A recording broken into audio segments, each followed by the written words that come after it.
What's your game, then? Shame and his lonely secret to cut off.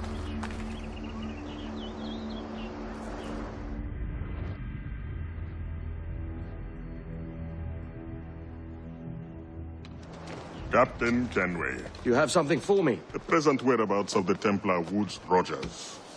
He is attending a small political function, so do it clean. The word is King George is calling Rogers back to London. Aye, not happy with his progress in Nassau. Still too many pirates roaming about from what I hear. You'll need a disguise to fool the powderheads at this party. I suggest the visiting diplomat, Ruggiero Ferraro. He's been on our list for some time. Understood. Will you send this to England for me?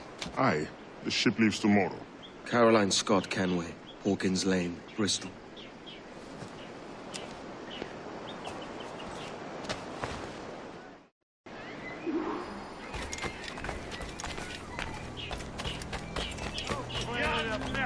Come on, lad. I don't need you.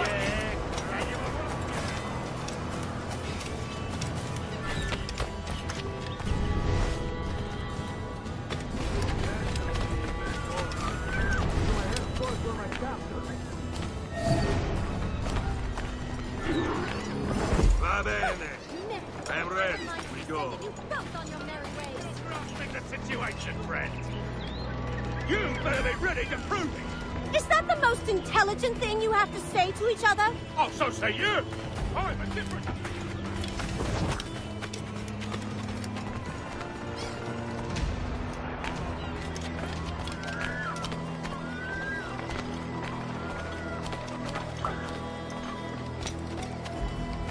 There is no beauty to this city.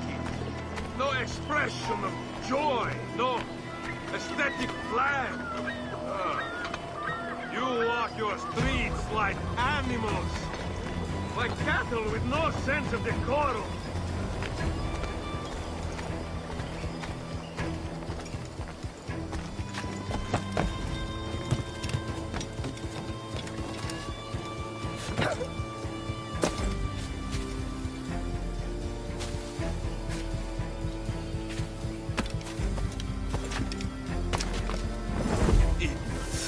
You are all idiots. How you English believe you can subdue the world is beyond me.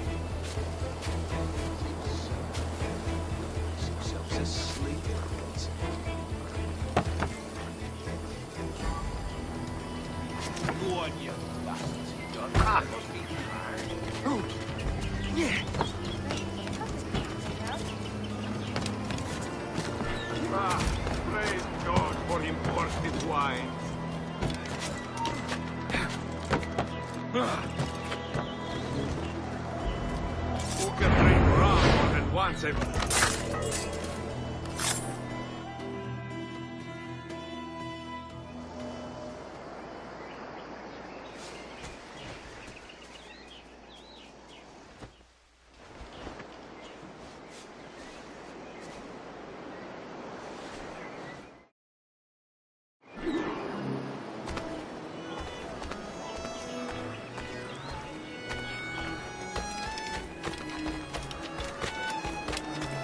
Salve. Forgive the lateness of my arrival. I am Ruggiero Ferraro. Hi, Mr. Ferraro. Not a problem. Ladies and gentlemen, a toast to my brief tenure as Governor of the Bahamas. For under my watch, no less than 100 avowed pirates took the King's pardon and swore fealty to the Crown. And yet, for all my successes, His Majesty has seen fit to sack me and called me home to it.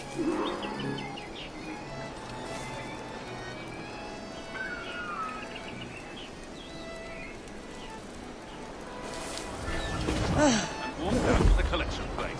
Savages. They even...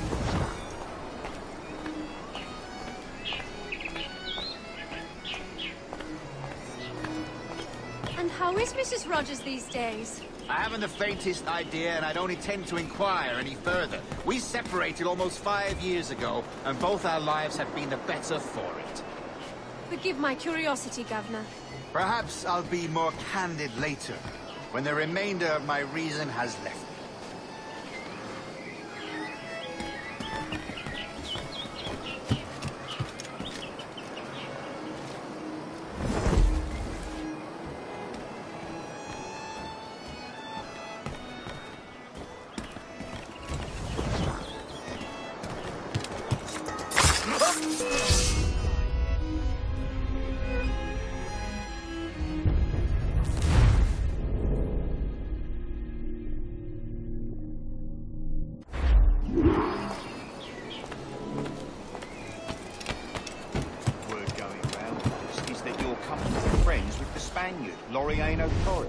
Is that true?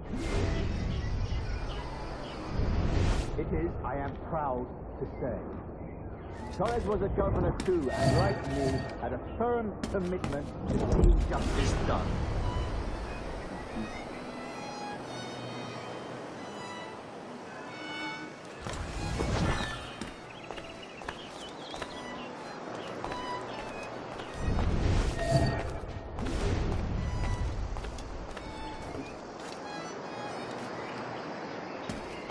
And how is Mrs. Rogers these days? I haven't the faintest idea, and I don't intend to inquire any further.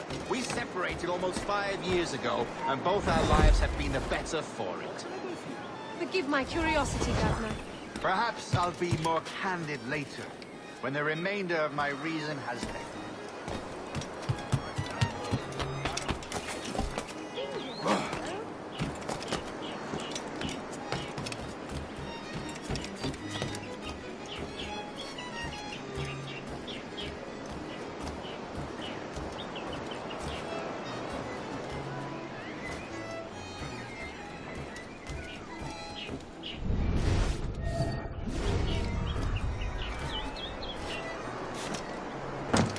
I brought those brutes in Nassau to heal, by God, and this is the thanks I get?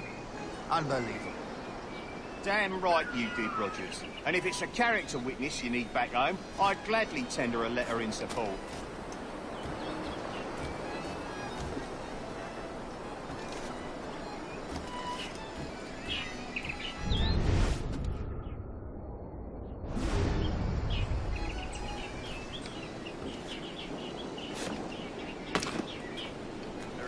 I was in love.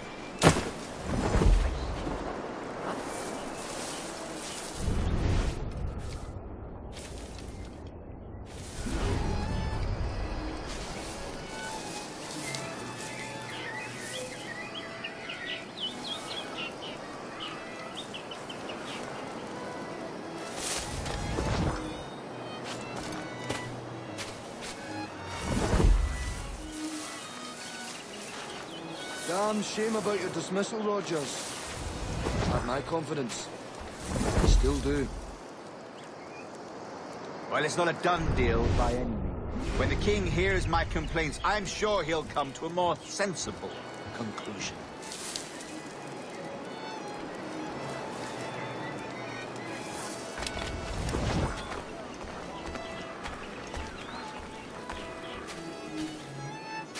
Thank you for hosting my little send-offs. I haven't been too rambunctious. A little free with your speech today, but nothing to be hanged for. Well then, how's this? Soon, all the monarchies of the world will be obsolete, and when that day comes, men like Torres and myself will reveal ourselves as the architects of their undoing. Oh, Christ, Rogers, you're a bold one. Wonderful weather we're having here. I almost prefer it to New Providence. I'm confident I can sway the king back to my position when he sees the efforts I have made on his behalf.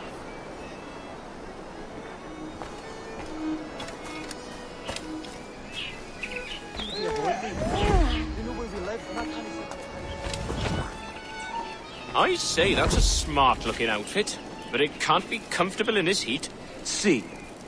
But for a man of a good taste as ourselves, form must always take precedence over function. Let us continue this at another time. maybe I've had enough for it.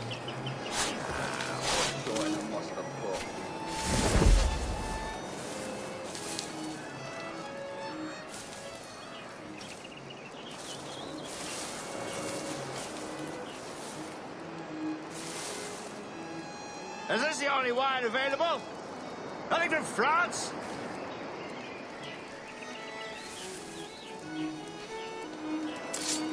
Oh, your scalp!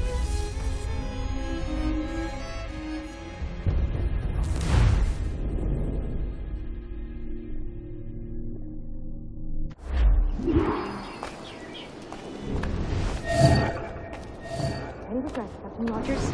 Any business left unfinished? Yes. That I paid for Nassau's restoration with my own money. Fully 3/4 of the improvements made to that bloody island I funded by my private fortune. And if that doesn't spell out my commitment, then the king is a fool.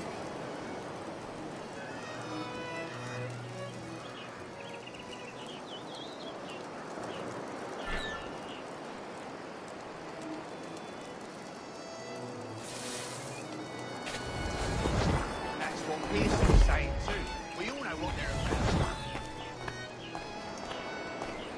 And how is Mrs. Rogers these days? I haven't the faintest idea, and I don't intend to inquire any further. We separated almost 5 years ago, and both our lives have been the better for it. Forgive my curiosity, Governor. Perhaps I'll be more candid later, when the remainder of my reason has left.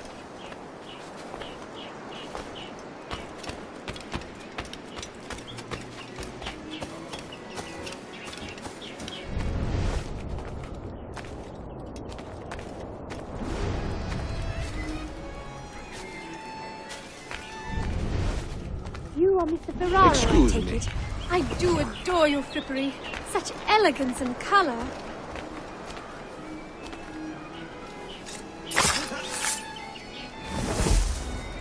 Any regrets, Captain Rogers? Any business left unfinished? Yes. That I paid for Nassau's restoration with my own money. Fully 3/4 of the improvement.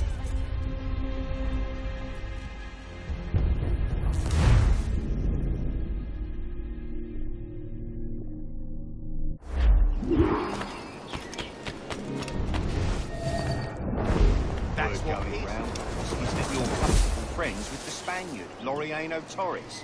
Is that true? It is, I am proud to say. Torres was a governor too, and like me, had a firm commitment to seeing justice done.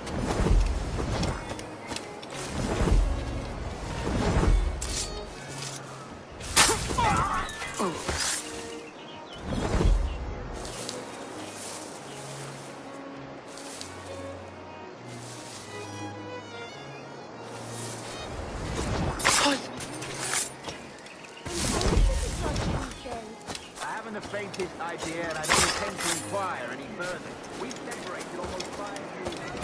Both our lives have been affected. Forgive my curiosity, Governor. Perhaps I'll be more candid later, when the remainder of my reason has left. Vulture! Stop it! Fetch the watch!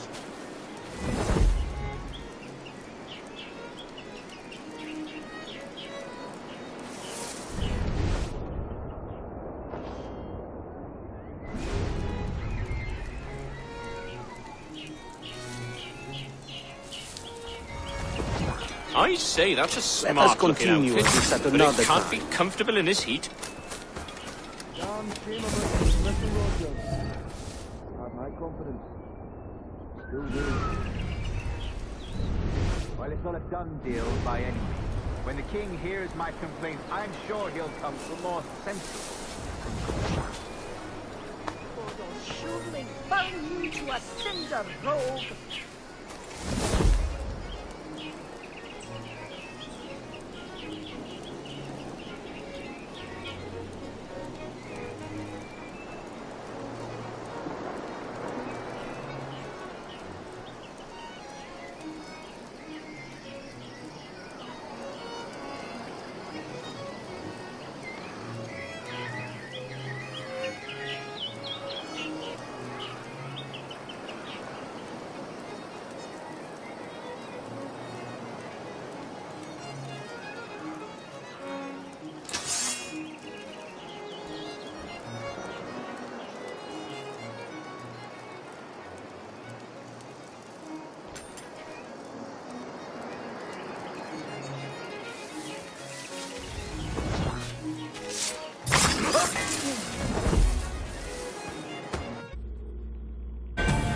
privateer once.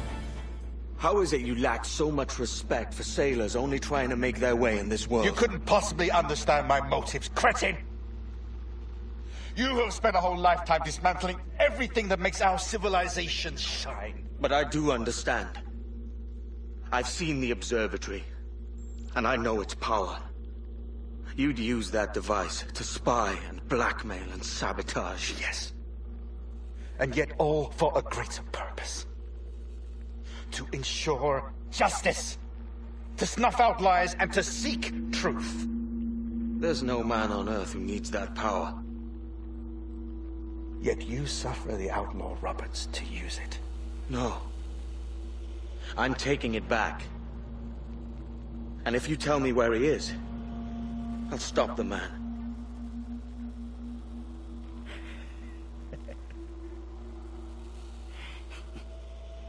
Here at the edge of a blade, I find a friend in you at last. Principe, you mad bastard. Our best sources say Principe.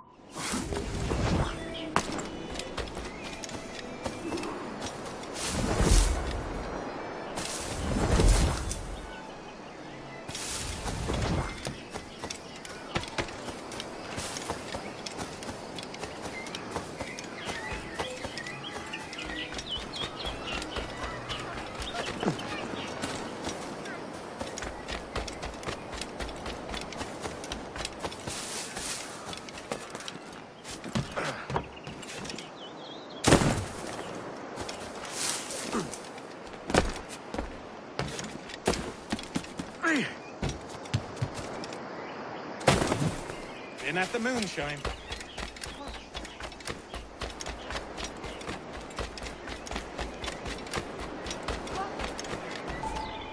It's done.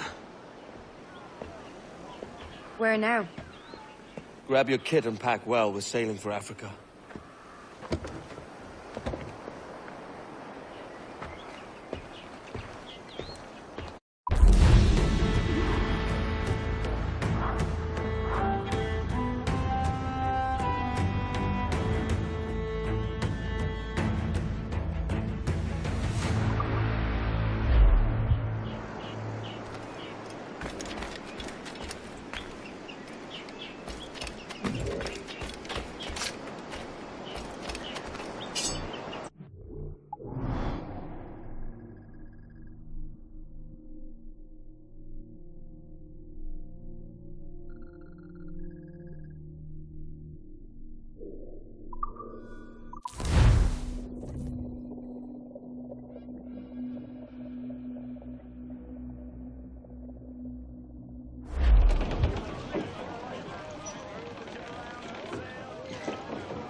Johnny, leave her.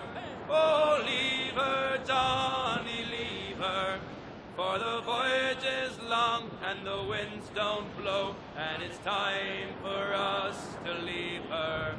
Oh, the wind was foul and the sea ran high. Leave her, Johnny, leave her. She shifted degrees and none Starboard! went by, Some sort and of it's cargo there, time sir. for us to leave her. Leave her, Johnny, leave her. Oh, leave her, Johnny, leave her.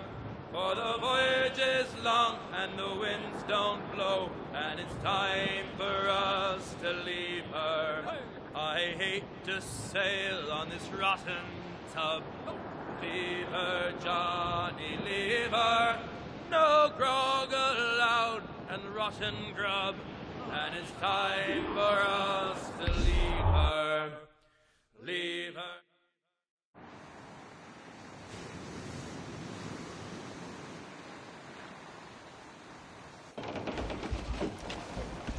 Captain! Here's one still kicking!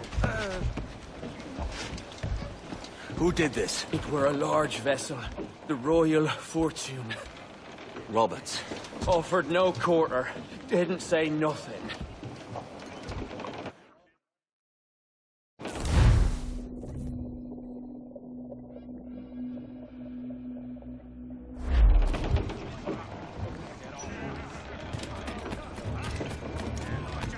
Good day to you, Edward.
bloody tells you, Pillock.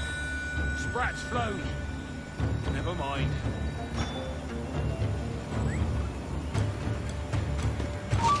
Hold, what are you?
You're the gaunt remains of a man I sent to there.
Clear fix on him! You cannot outrun us! Give up!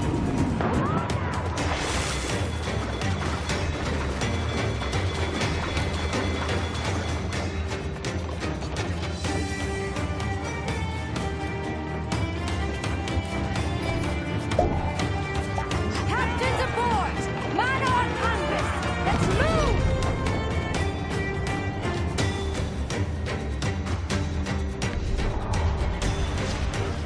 The way is blocked, Captain.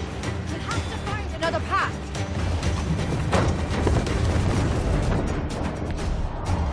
News is spotted there, Captain. Reef the topsails and galley! We'll turn to the ship, Kenway! Every last scrap of duck on the wind! Loose mate! Careful of that mortar fire!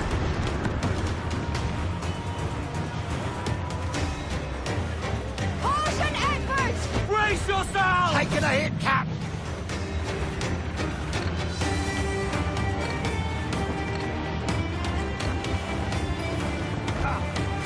Brace!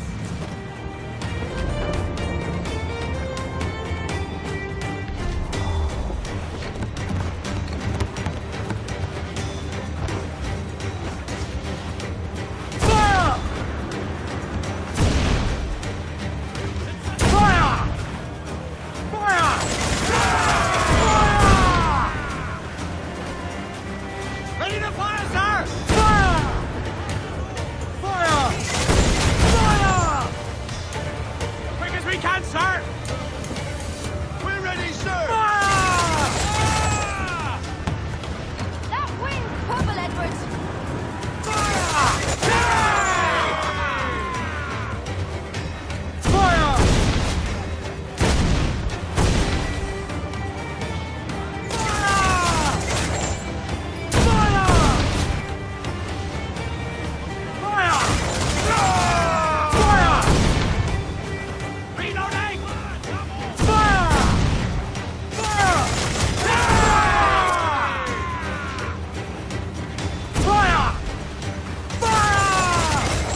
Edwards, there's cross trees on the horizon.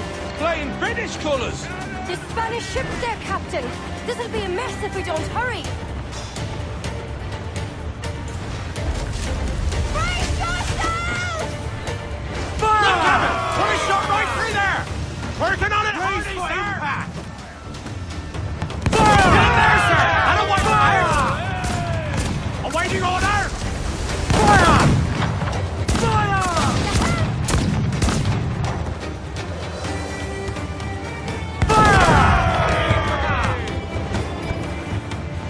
We're in a maelstrom, Captain.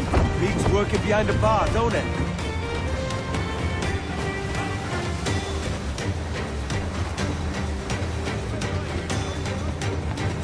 More sail! Full sail!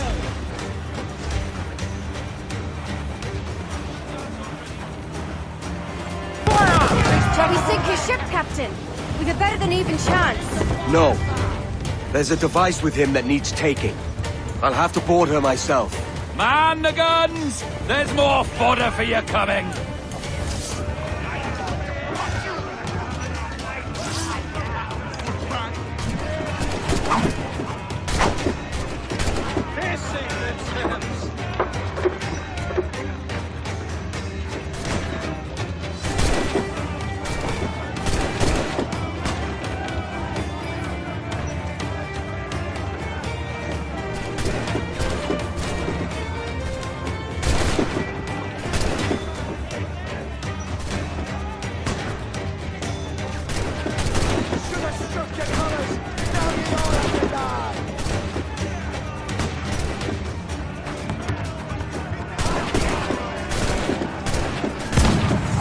By Jove, Edward Kenway, how can I not be impressed by the attention you paid me?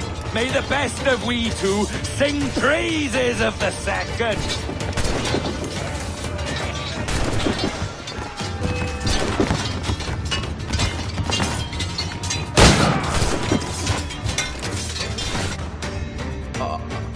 A merry life and a short one, as promised. How well I know myself. And what of you, Edward? Have you found the peace you seek? I'm not aiming so high as that. For what's peace but a confusion between two wars? Oh, you're a stoic then. But perhaps I was wrong about you. She might have had some use for you after all. She? Of whom do you speak? Oh, she who lies in wait, entombed. I had hoped to find her, to see her again, to open the door of the temple and hear her speak my name once more. Talk sense, man. Oh, I was born too soon. Like so many others before. Where's the device, Robert?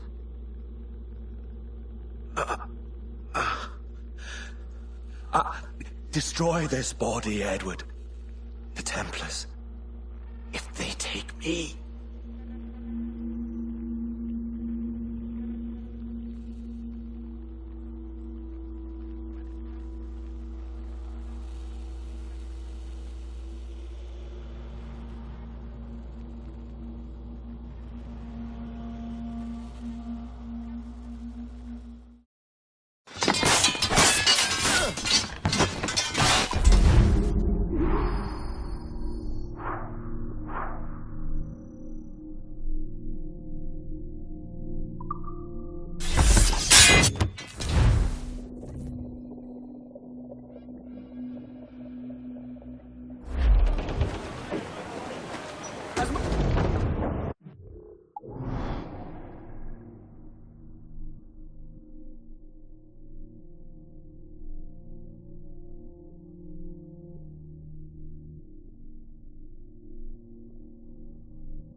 Captain Kenway. I'm assuming this is the friendliest face you've seen since dropping anchor? Is Havana under curfew on my account? Aye. Torres seems to think someone's coming after him. He's not wrong. A monkey-looking thing? Is that what I think it is? Aye. Watch. Through the blood of the governor, we can see through his eyes. That's by the church. Keep this safe. Just in case. I'll be at the bureau.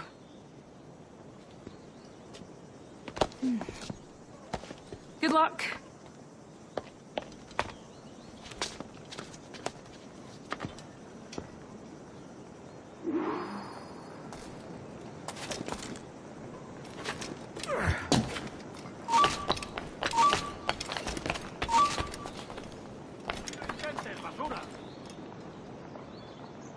Volvamos a hacerla.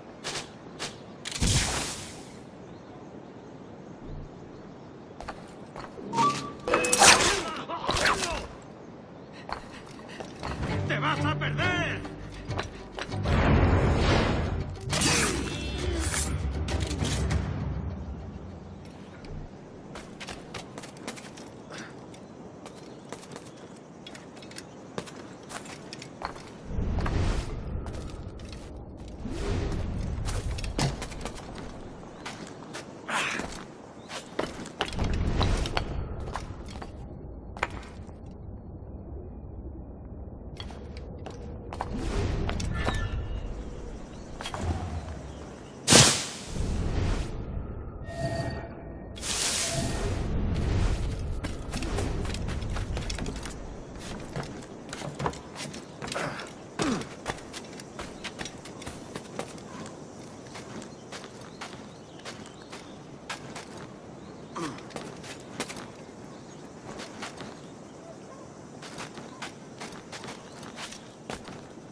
¡Quieto ahí!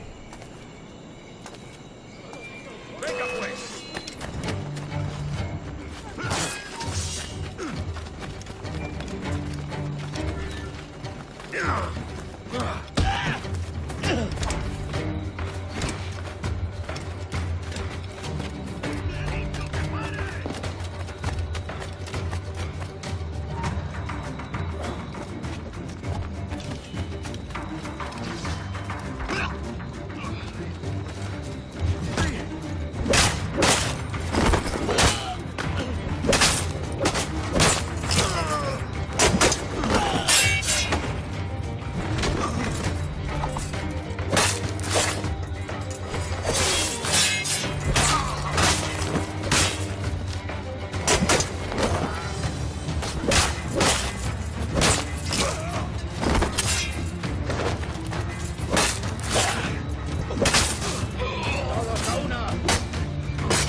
Quiero una gol. ¿Qué es lo que habrá? Quiero una gol. De verdad. ¡Te ha dicho que pares!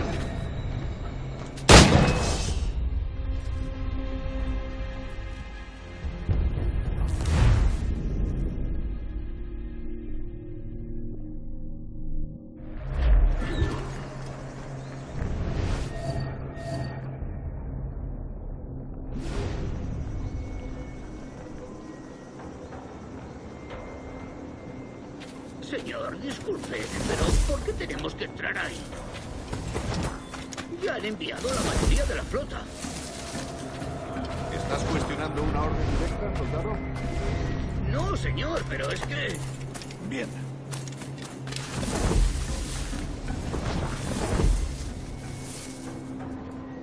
¡Atención!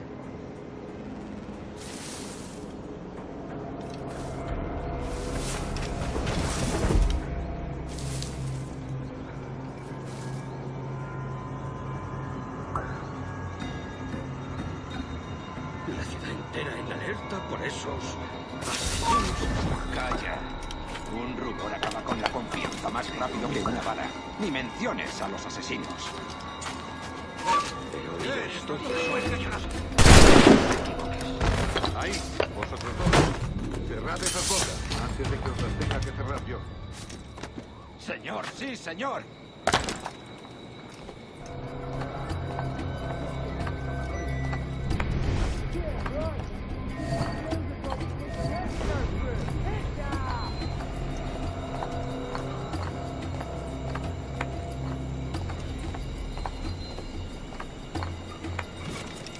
Dios, ¿ahora qué? Marcus! Oh, jeez! You bleeding animal! Gracias, señor. Esos prisioneros. Cállate. Bien. Continuemos. Vosotros, seguidnos. Y esta vez no vayáis a meter la pata.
¡Esa rata está a tiro!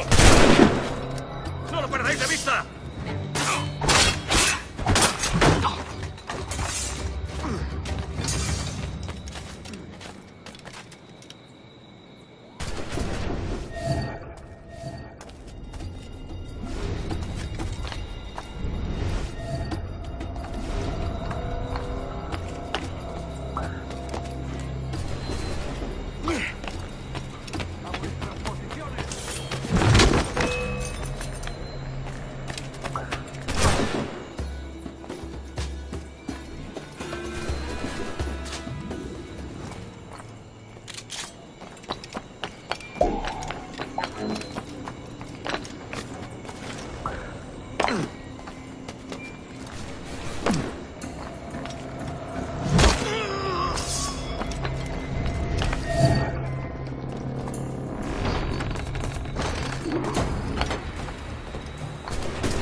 ¡Es mío! ¡Puedo darle! ¡No podrás despistarnos!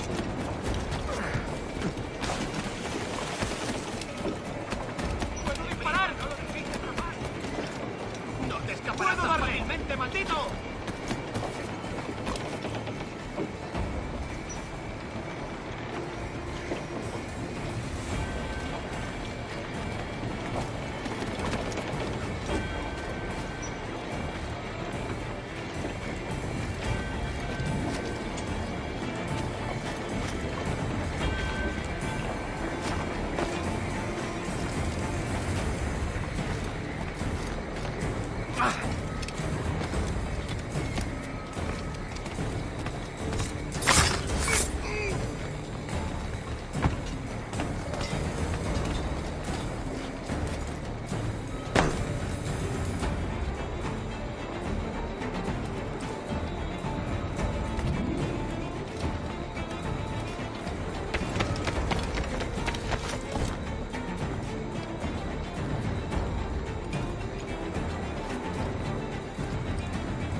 ¡Disparad si tenéis!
¡Detenedlo!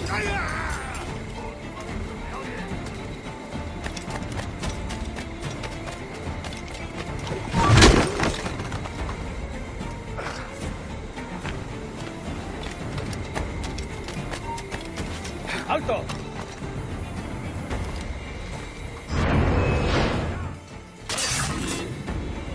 You're done, Torres. Christ. This again, eh? How about the gunplay?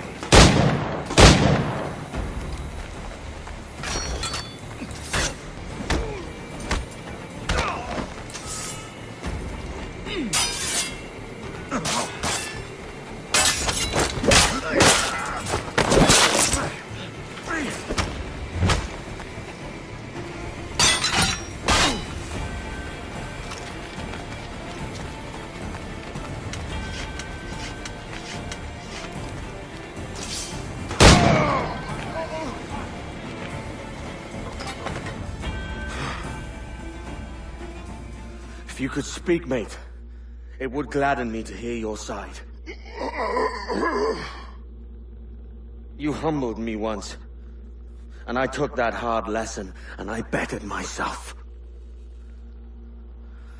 Die, knowing that for all of our conflict, you helped make a soldier out of a scoundrel. Leave this life for a lasting peace. down among the dead.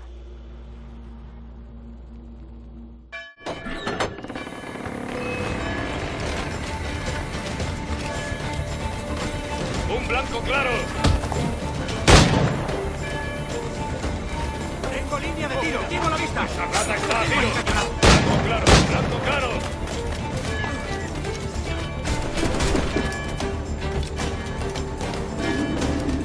¡El pichón!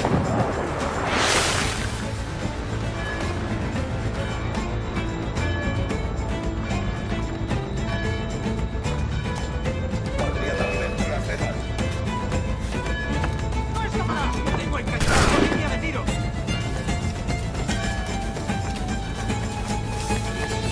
¡Puedo disparar!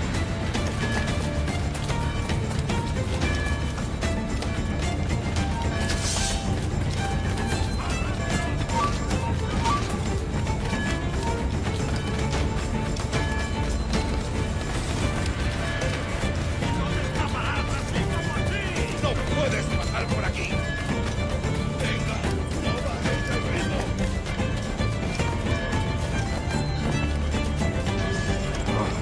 ¡Ah, tiro! ¡De aquí puedo darle!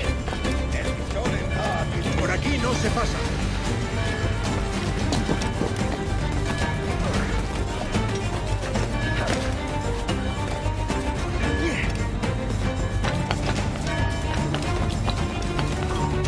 ¡Alto ahí! ¡Estás acabado!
We got word Torres left the city. Who were you chasing?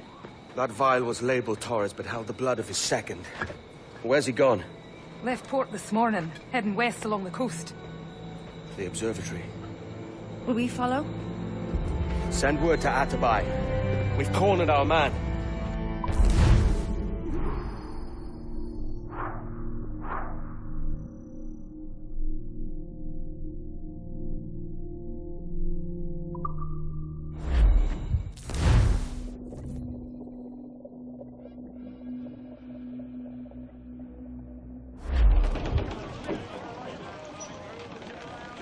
What's this Torres doing looking for the observatory? When you're holding the treasure yourself. Torres doesn't know I have it. So why bring it to him and risk its capture? I'd like him to know I have it, just before he dies. She robbed the bosun, hey-ho! That's a pirate, hands up! Was the caution, hey-ho! Hey-ho!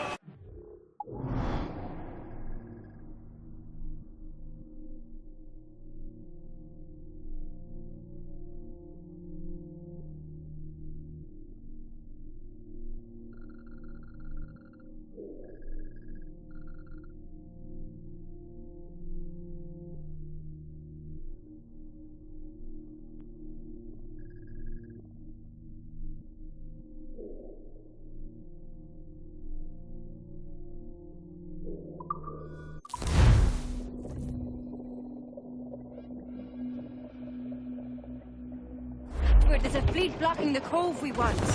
Aye, the Armada. That's Torres and his men. And you're going to do what exactly?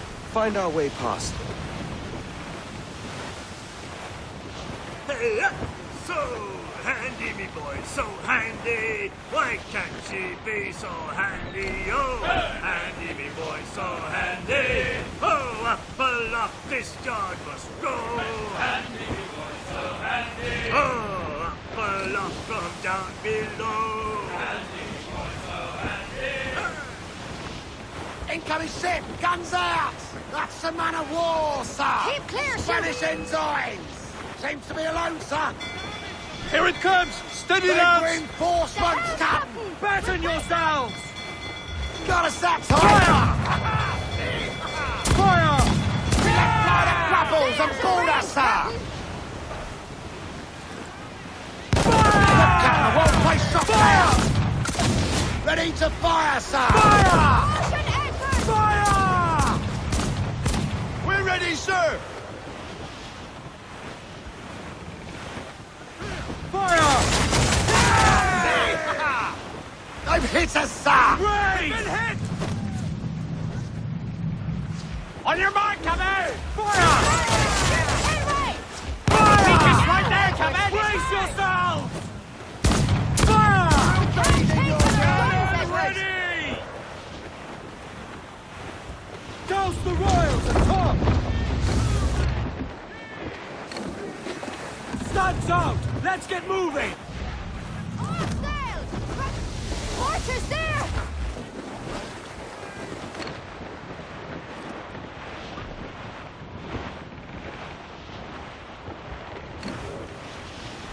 Douse the gallants and royals! Loose all and trim sharp to the wind! Here it comes! Steady, lads! Hold for now, for damage take! Yo, heave ho! Heave! Heave!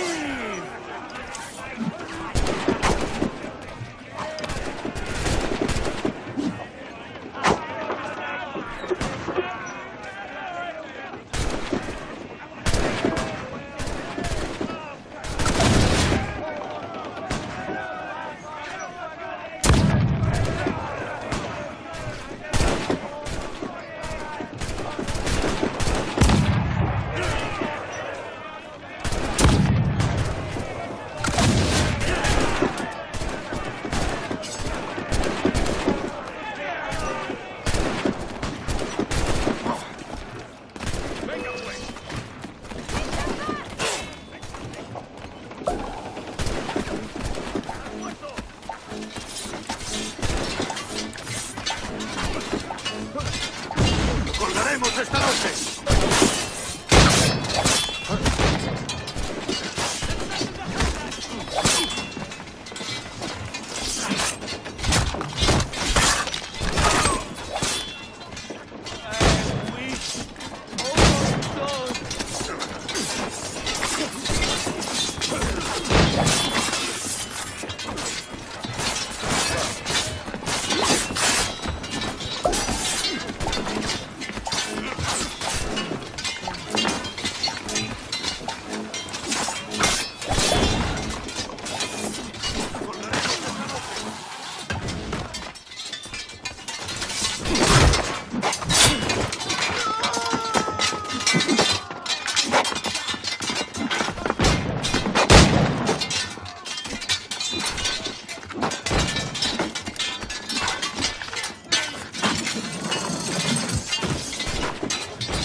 Will you sign on, lads?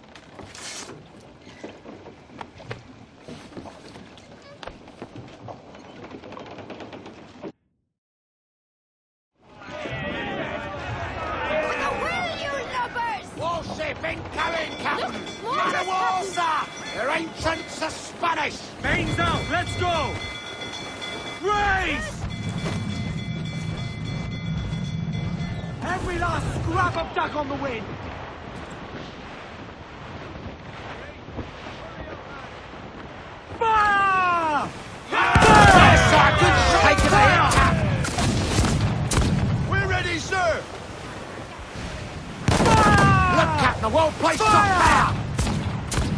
more, Captain! Mortars, Edward!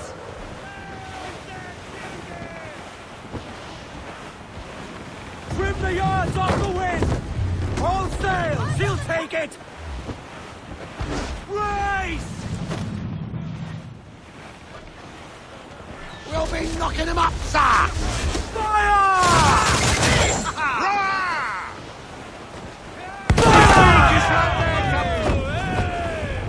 Pull them down to hell, lads!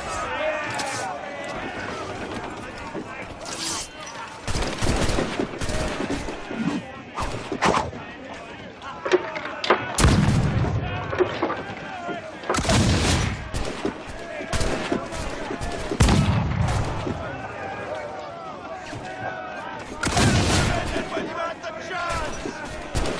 Keep them back! Defend your castle, Jack! Take the fight to them!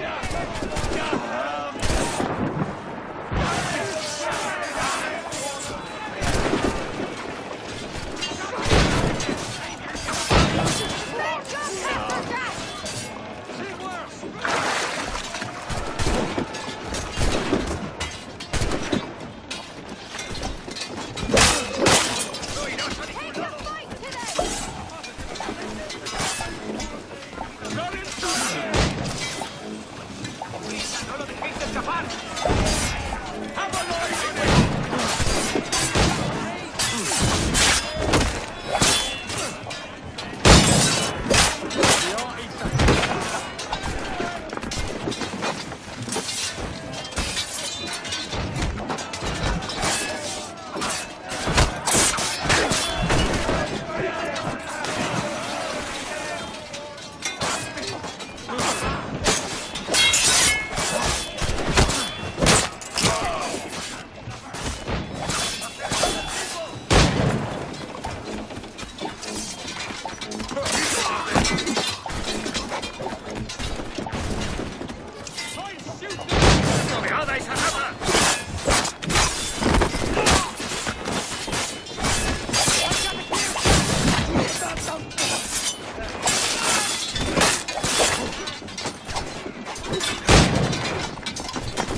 Who's this Taurus?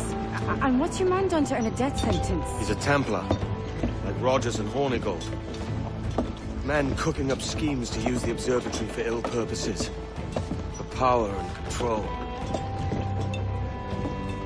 The violence you'd cause with this thing would be subtle but heavy.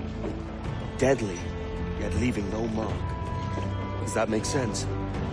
Like, if there was a drought and people was thirsty, and one man had a large cask of water but gave a sip to none, he'd be a killer with no blood in his hands. Aye, like that. Fair enough.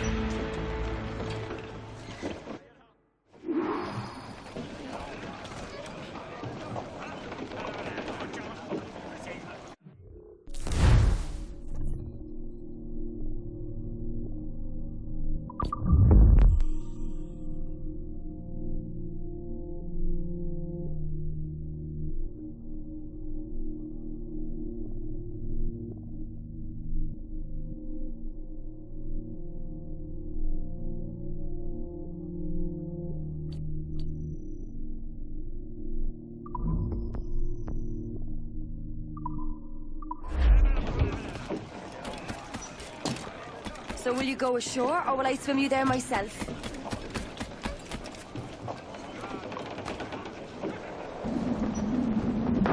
Captain, fancy to swim. Lord, there's a bit of a chill, isn't there?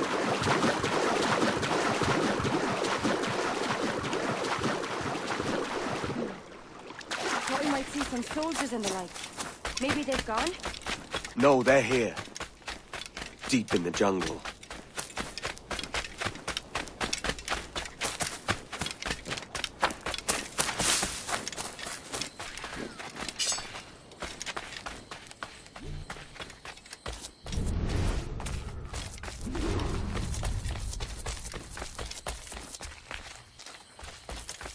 Soldiers, just there.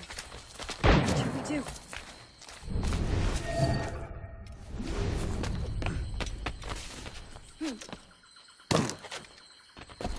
Jeez, look at all this. Corpses for miles. They brought every ounce of menace they had.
Espera un momento.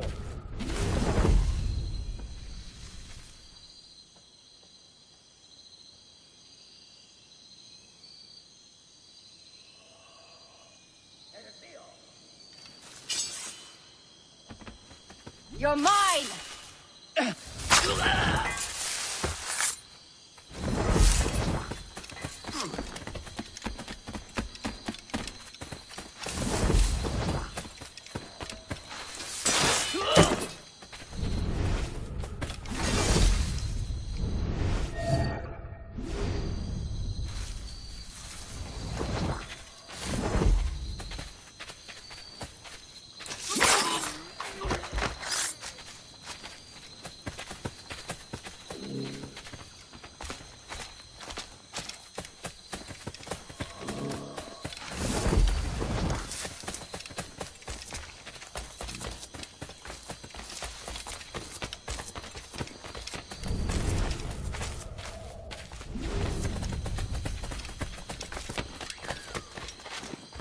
All so strange.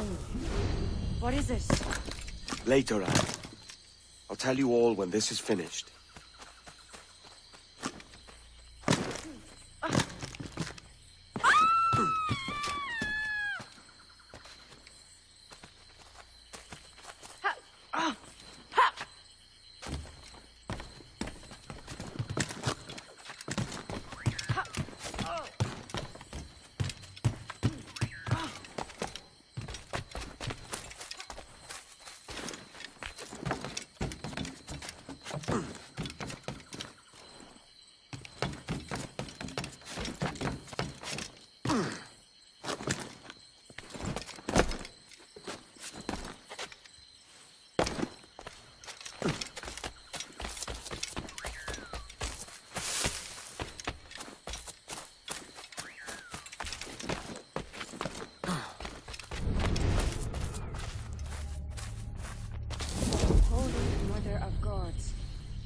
this the place we've come to see?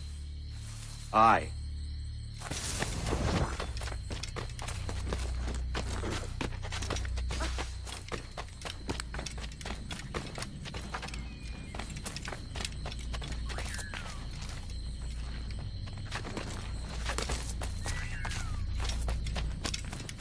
Stand watch here, and let none follow.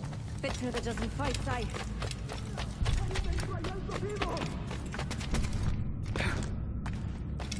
¡Mis piernas! ¡Oh, mis piernas!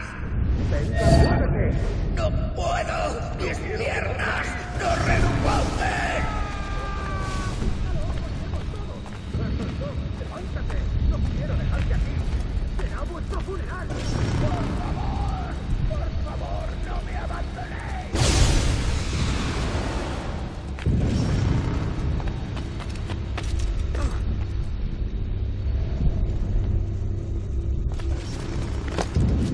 ¡Está aquí! ¡El pirata está!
Hemos activado algo. ¡Registrarlo todo! ¡Hay que parar esta locura!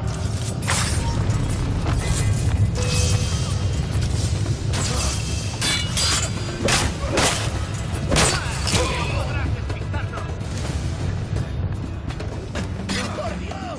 ¿Qué es eso?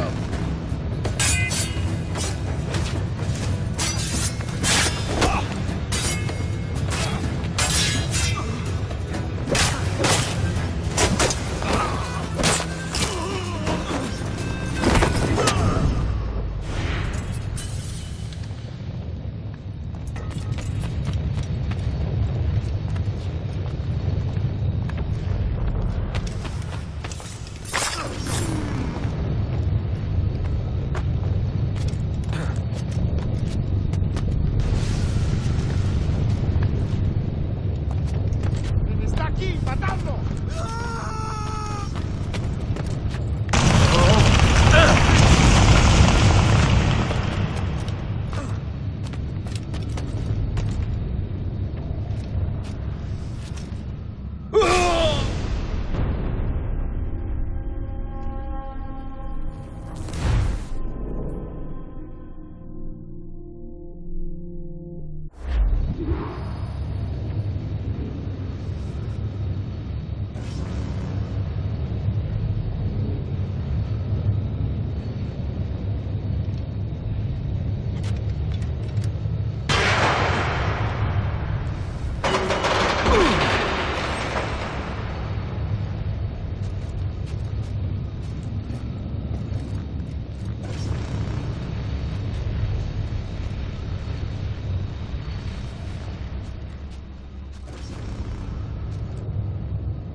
vampires to their knees.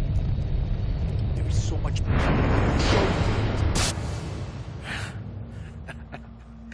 Captain Kenway, ever a splinter in my side. Does this murder fulfill you? I'm only seeing a job done, Torres. As you'd have done with me. As we have done, I think. You have no family anymore, no friends, no future. Your losses are far greater than ours. That may be. But killing you rights a far greater wrong than ever I did. You honestly believe that?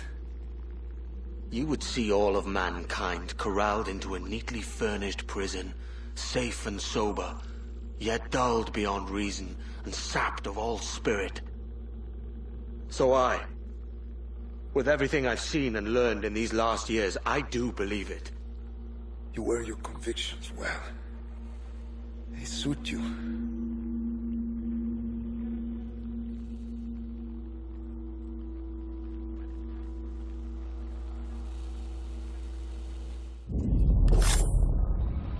Torres awakened something fierce. Are we safe? With the device returned, I believe so. What do you call this place? Captain Kenway's Folly!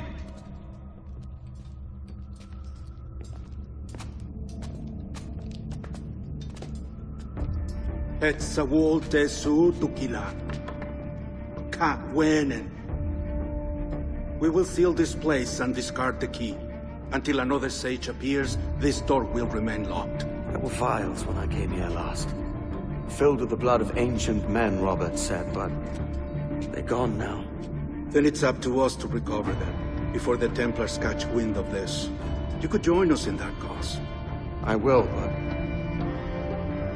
only after I fix what I mangled back home.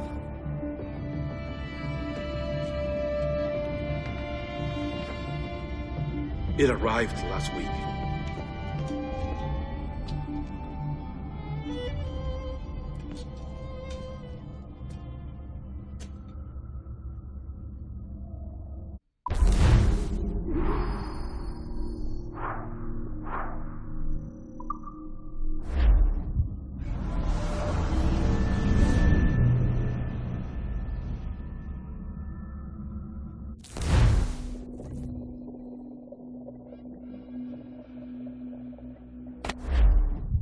Wakey, wakey.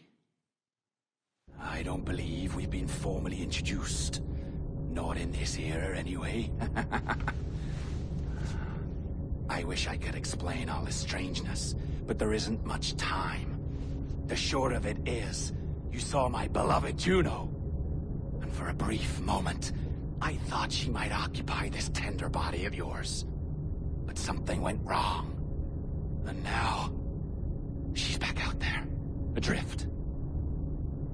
Oh, she was magnificent once. One of a race of beautiful, wonderful creatures. They created your kind. Did you know that? Your people were tools to them. That's all you have ever been. That's all you should ever be. One day soon, I hope. For the world is nearly ready for her return. Wired. Prepared for a second coming. Uh-oh. Here they come. Those Templars.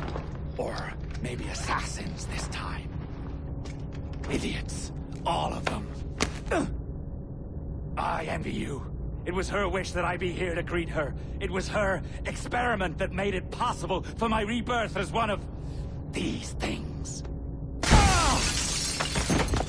Stay down! Get down on your back! Now! He's got a gun! Guide me into the grave, beloved! I am your instrument! Put the gun down! Drop it! Drop your weapon!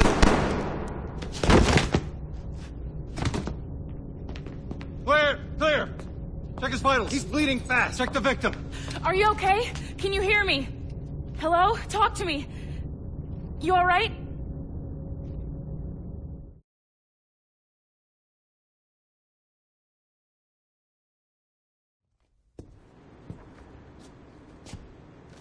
Well, there you are. Thank God. I hope you feel well. You look good. Can you stand?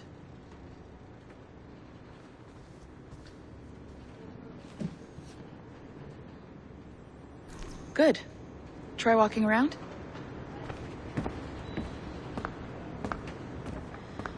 A doctor came by, said there wasn't anything to worry about. That the liquid in the syringe was far, far below a lethal dose. I feel terrible about all this. About everything. All our evidence pointed to you, but it was John all along. God, the things we found on his computer. Whatever you need, we'll provide. You've done an amazing job. Speaking of which, our trailer is finished. Would you like to see it? I owe you that much. There we go. I uploaded it to your database. You can watch it here or at your Animus. I think you'll love it. It really captures the essence of the era. So, take care. And again, thank you. In a world where pirates rule the waves, these men will discover that nothing is sacred and everyone is committed to rum, plunder, and women. Hola, ladies. This summer, Abstergo Entertainment invites you aboard for the adventure of a lifetime. So sharpen your cutlasses, shine your hooks, and sail with the devils of the Caribbean. This virtual experience is not being rated.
Good work earlier. Honestly, I mean it. Delivering us all that data.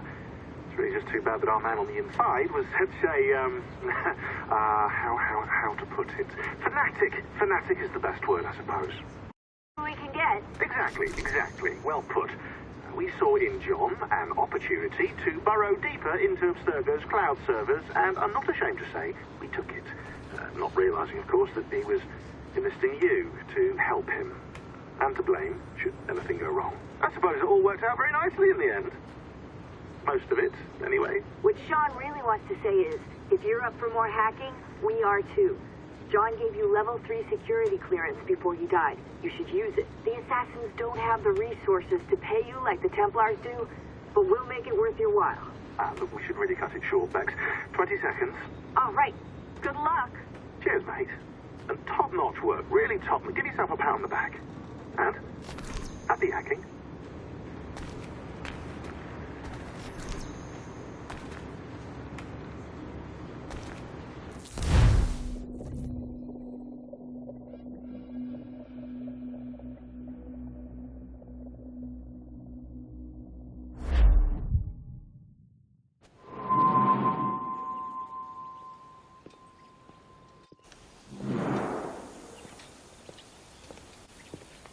Gentlemen, how do you find it here? It will work for us. But our goal must be to scatter our operations. To live and work among the people we protect, just as Altair ibn La'ad once counseled. Well, until that time, it's yours as you see fit. Edward, Captain Woods Rogers survived his wounds. He has since returned to England, shamed and in great debt, but no less a threat. I will finish that job when I return. You have my word.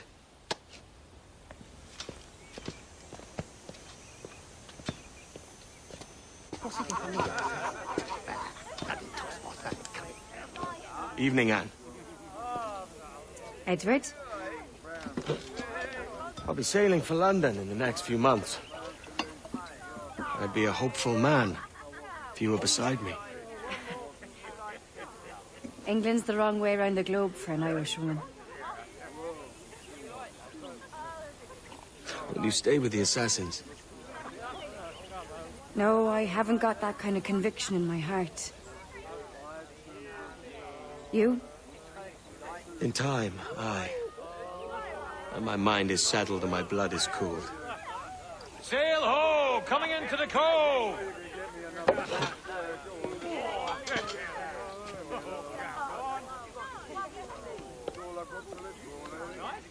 You're a good man, Edward. And if you learn to keep settled in one place for more than a week, you'll make a fine father too.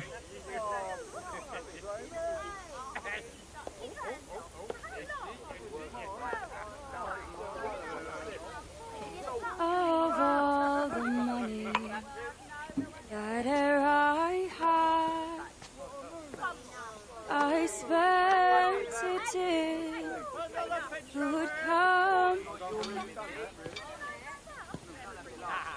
and all the harm that e'er I've done,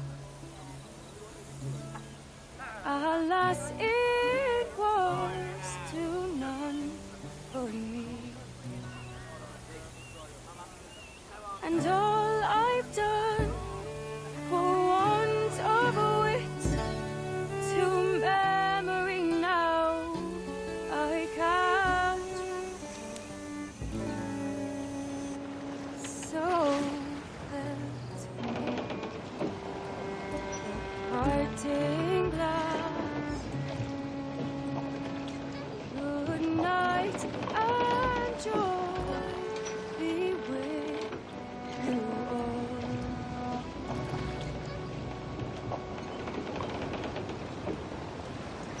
Oh, here I had their sorry for my going, and all the sweet ere I More sail!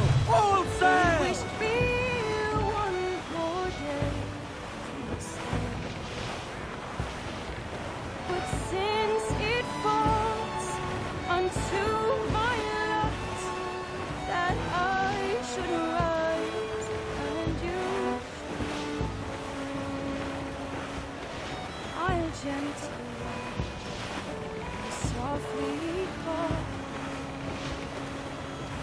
Good night and joy be with you all. Good night and joy be with you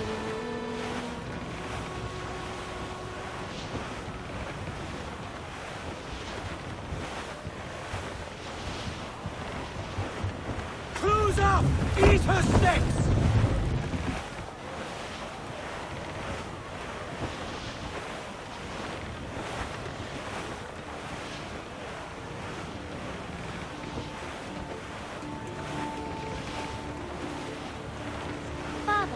Did you always know how to sail a boat? The Jackdaw is a ship, Jenny. Not a boat. But did you always know? No. No, I learned after leaving Bristol. After you left Mother? Well, I didn't leave without saying goodbye, that is. It was an arrangement, you see, between your mother and me. She said you left her. She said you always talked about sailing a boat and making money in the New World. I did always want to sail a ship. That's true. But not for a lark. To support us. To take care of her. And you. Not me. Mother said you didn't know about me. She said you wrote only once a year and that she never knew where to find you. That's all true, and I'm sorry for that. If I'd known earlier, I might have come home. I hope that I would have. Well, you were busy. That's what I think. I was, but that wouldn't have mattered. Can I steal your boat? Boat? I see no boat here. Do you? I mean ship, obviously. I don't see the difference anyway. Ah, it's a very simple one, Jenny. A ship can carry a boat, but a boat cannot carry a ship. Why then, everything is a ship. Large and small. But for my toy boat, the one I take into the bath with me. That's a clever way of seeing it.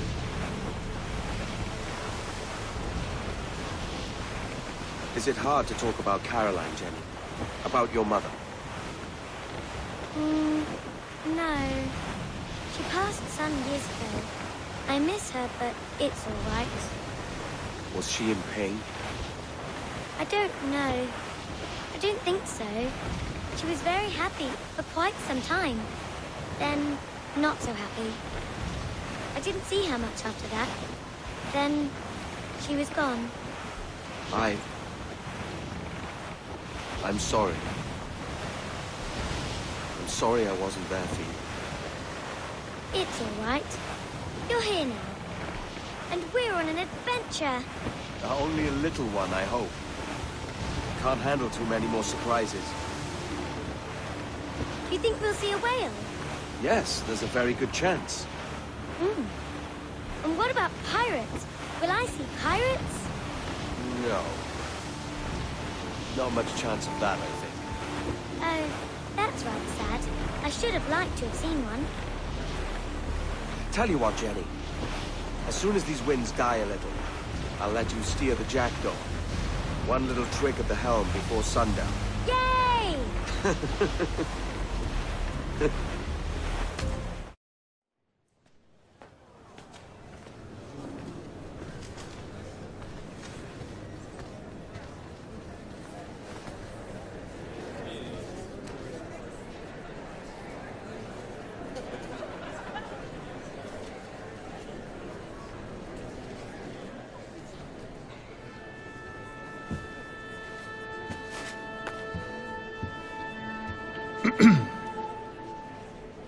Miss Jennifer Kenway, may I introduce myself? Jennifer Scott, if you please. I'm sorry, My daughter was raised by her mother, Caroline, until she passed away some years ago. Jenny prefers to use her surname to mine. Please forgive my ignorance. I will. She may not. Father, help me. This little rascal, however, is a Kenway. What's wrong, Hafen? I can't see the stage. Up we go. How's that? Fine. But won't your arms tire? Hey, I'm not so old as that. But if they do, then we shall quit this posh gig and go and meet your mother for some chocolate at White's. How's that sound? Yes, please. Okay, hush now.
I think the idea is that you're supposed to love your job enough to put in the extra time. My animus.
Reports gave us hope that Enzio Auditore would serve as an ideal candidate for future Abstergo projects.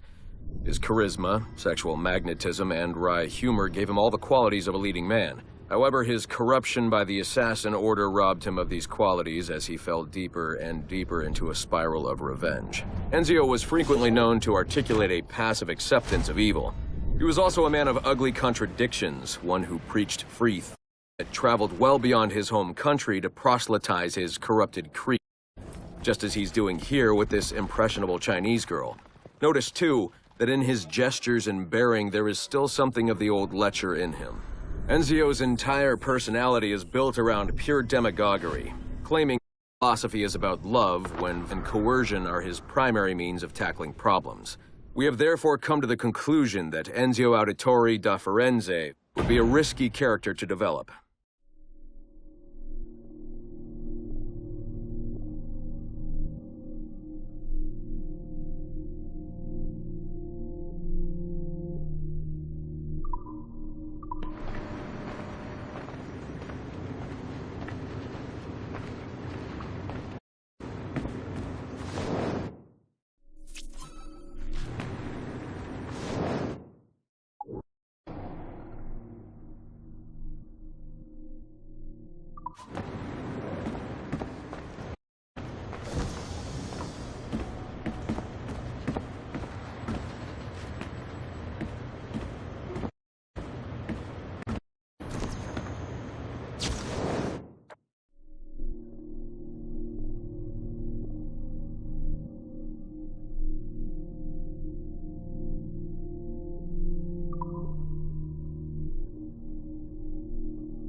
Okay, it's been a few weeks since the last recording. Sorry about that. Of course, I guess it's just a few seconds. I'll leap down the playlist. Anyway, I was talking about Clay, like Subject 16. So, when I fell into a coma back in Italy and woke up in Black Room, it was so calming. It felt like I had woken up into a dream. Haze, a dream where none of this mess had ever happened. Felt like I should just be getting ready for another day of pouring drinks at bad weather and another day of complaining about being between girlfriends and wondering what the hell to do with myself. But when I saw Clay just sitting there, it started to come back, piece by piece. And when he told me about Lucy, it hurt.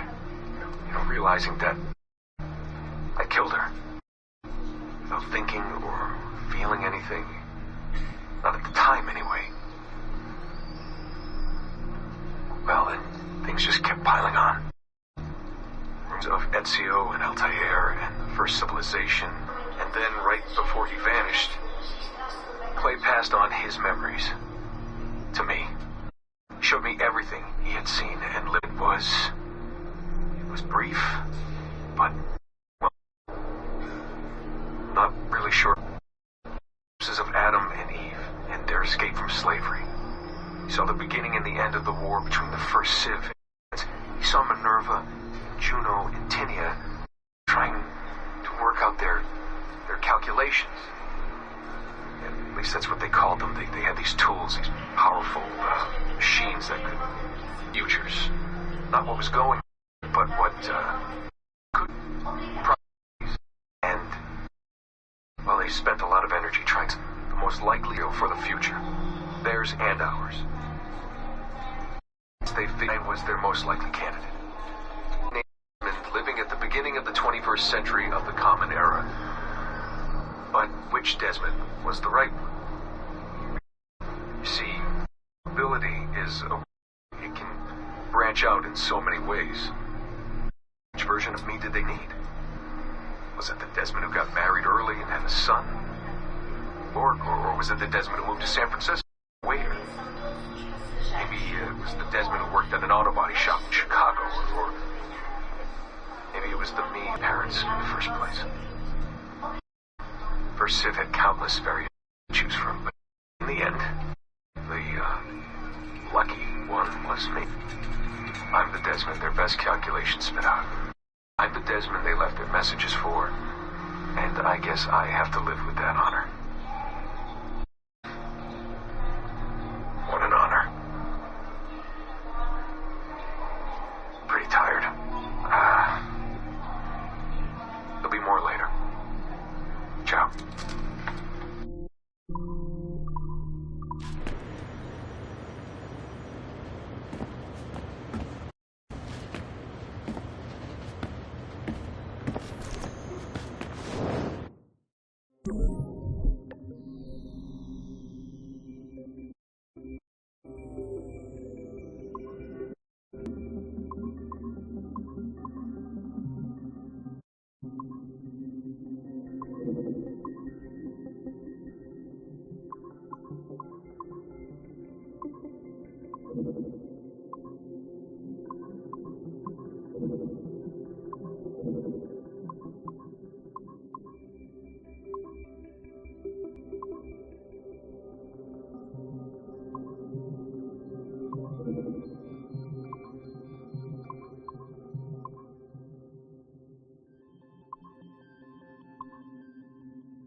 I have now resumed the practice of dressing as a man, and have put off my woman's dress. Why did you take it? Who made you take it? I took it of my own free will, with no constraint. I prefer a man's dress to a woman's. You made an oath, Jade. You swore to never again dress as a man. I never meant to swear that I would not resume the practice. Why have you done so? Because it is more lawful and suitable for me to return to the practice of wearing a man's dress, being always among men, than to have a woman's dress. I have resumed it because a promise made to me has not been. How is he? Our three, doing well. Are we still in 18th century Hungary? No. His connection is so stable, he's jumped between a few ancestors today. We're in 15th century France now. Turns out he's related to one of Joan of Arc's executioners. Surprise. Eileen, yesterday Vidic asked me to help him work out some of the bugs in his audiovisual renderer, and I told him... No. Come on, Satish, not you. It wouldn't be permanent. A few months at most. Months? That will kill every ounce of momentum we have. It won't, I promise. Honestly, I think this could help us. If I can get a look at what these people are doing, we could... Come on. He's trying to pull you over to his side. Don't you see that? He's luring you with quick victory and prestige. That's not what this is about, honestly. I need to get back to work. Eileen, I'm sorry. Do what you must. I'll survive.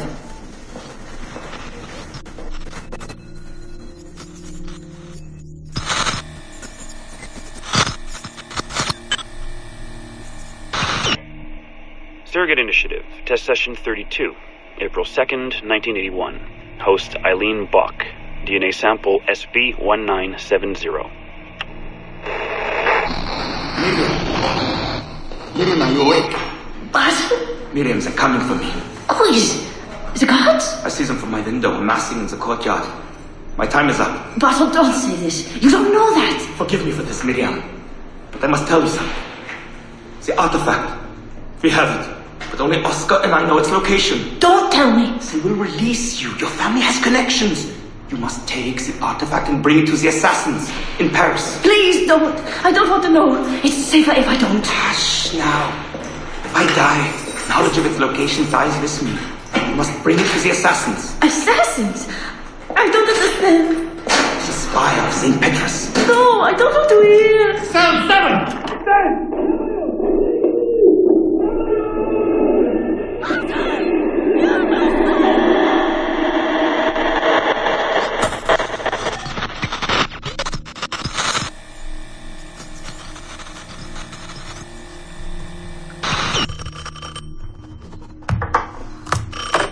Hello? Eileen, hi. It's Carl. Carl, I know it's you. Sorry, you just sound exhausted. Did I wake you? No, I've just been busy. It sounds like it. I'm just a little tired, that's all. No, I mean, your project sounds fascinating.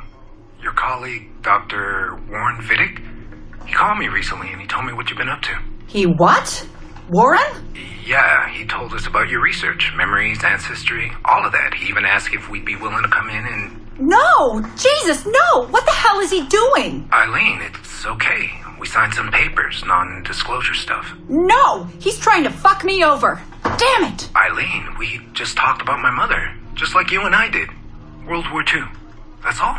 It's the artifact. The what? Carl, if he calls you again, you tell him you work through me, okay?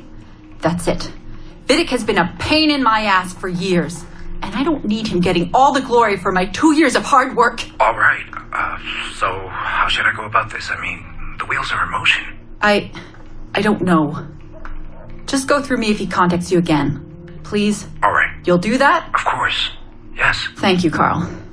I'm sorry I was short with you. I've just been exhausted.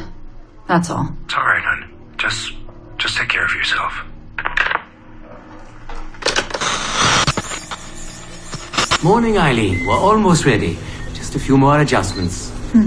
Okay. I had the team do some research on this artifact we've been chasing, and it appears the Third Reich actually found something matching its description sometime in 1940. Eileen, are you all right? Sorry, yeah. I'm fine. Just a little scattered. Vidic called my ex-husband last night. He wants to put him in the Animus. To find the artifact before us? Exactly. Well, it would be faster using Vidic's Animus. And maybe that would get us back to our original work. Satish, if we let that happen, then all our money dries up. Lillian is paying for us to find the artifact, not improve our methods. Do you understand? Right, of course. I'm sorry. Let's just burn those bridges when we cross them. Are we ready? Yes, just a few more adjustments and you're in. I made a small change to the genetic input modulator. I'm hoping that buys us a few more minutes. Even a few seconds would be nice. I'm ready. All right. Settle in.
Our researchers looked into the life of Altair Ibn Lahad, hoping to find a biography that might serve as a positive role model for Abstergo's global outreach programs. Unfortunately, this renegade assassin proved to be no such thing. In much of his footage, we see a man gleefully flouting some of his culture's most entrenched taboos with an arrogance that borders on messianic. Altair! No! This is not our way! To burn a man's body is forbidden! Many of our researchers felt that the arguments articulated by Altair's rival, a man known as Abbas, were clearer and more cogent than any we heard from Altair. I recently put in a request that more effort be dedicated to locating one of Abbas's descendants, if any exist. It's clear to us that Altair's transgressions were the primary motivation behind the ultimate dissolution of his despicable order by the middle of the 13th century. We therefore strongly recommend a pass on this property, in favor of a more agreeable and inspiring figure from this era.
Timestamp August 16th, 2013.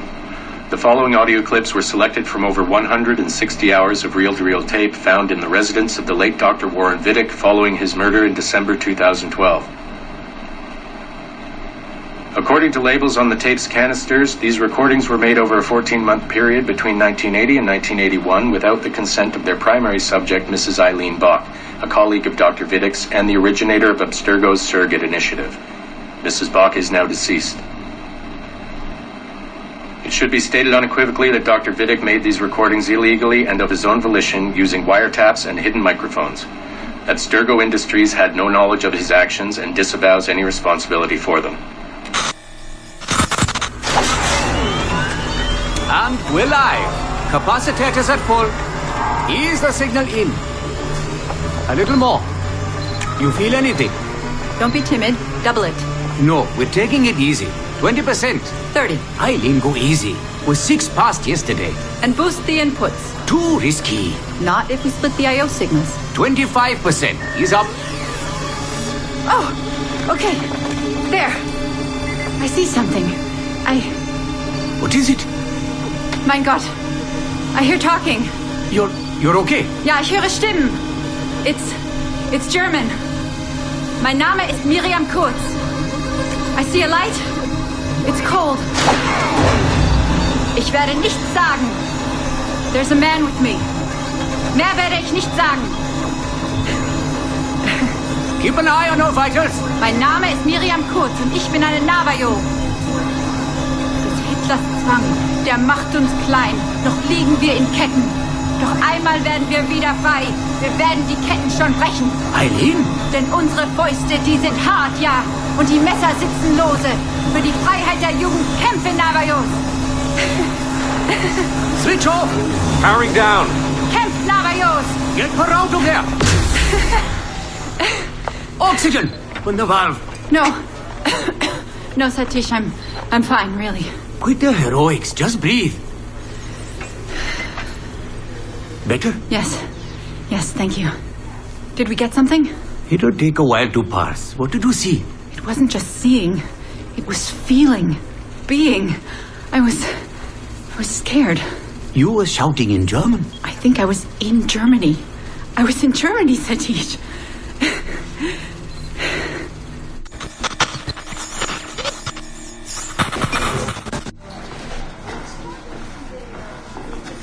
Good morning. Well rested?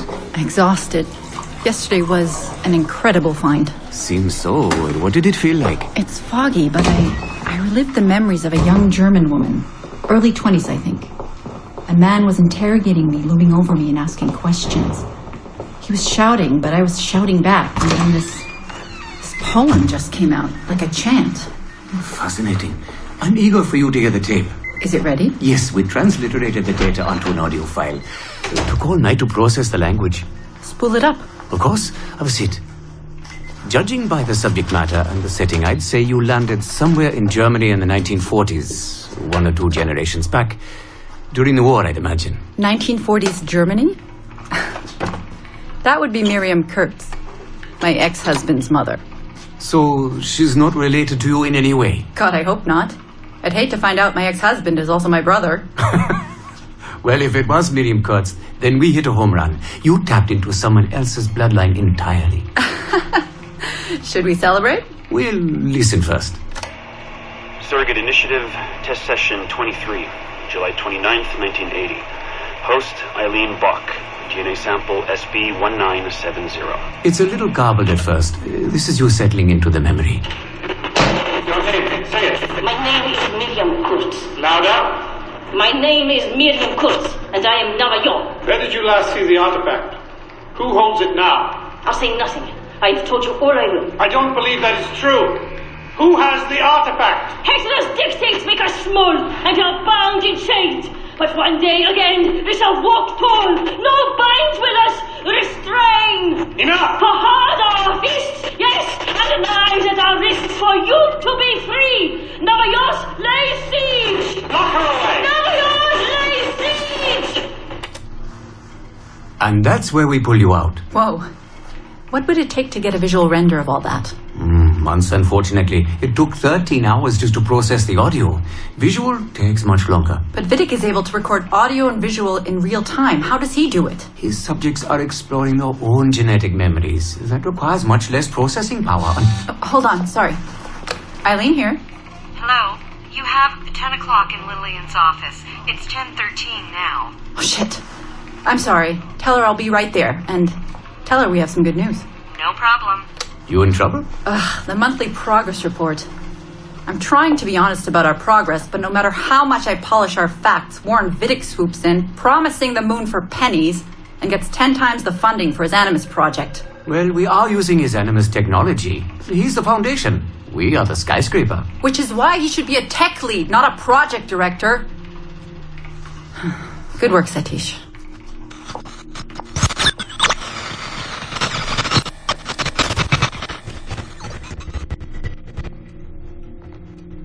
It's incredible footage, really.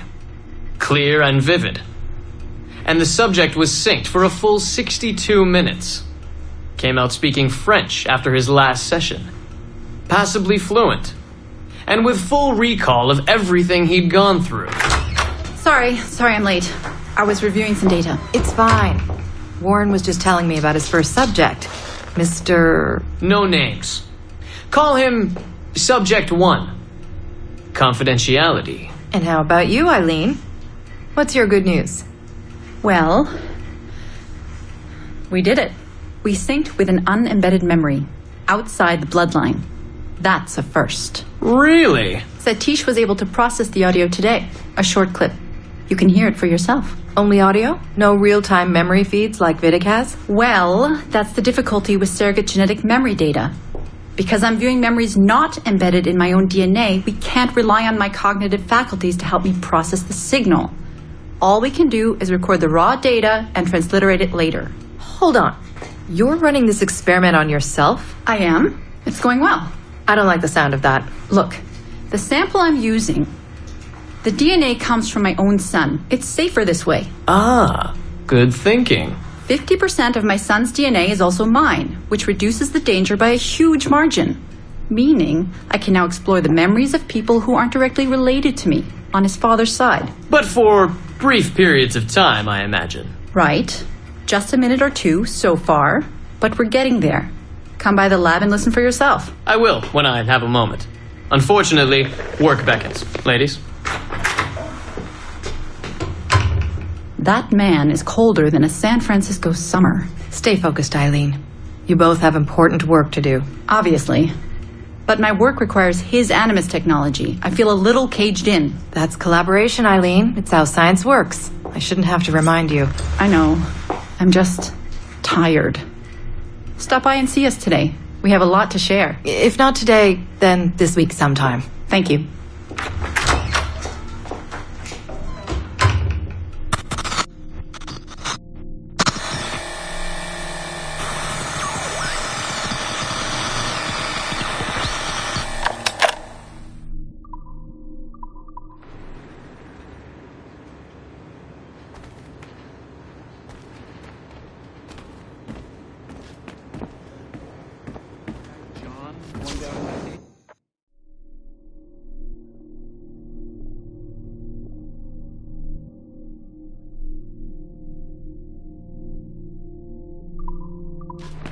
Yeah, I think so. He's super arrogant. They've made progress on that front.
guy, John, one day?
Regulations say they don't make these rules for no reason.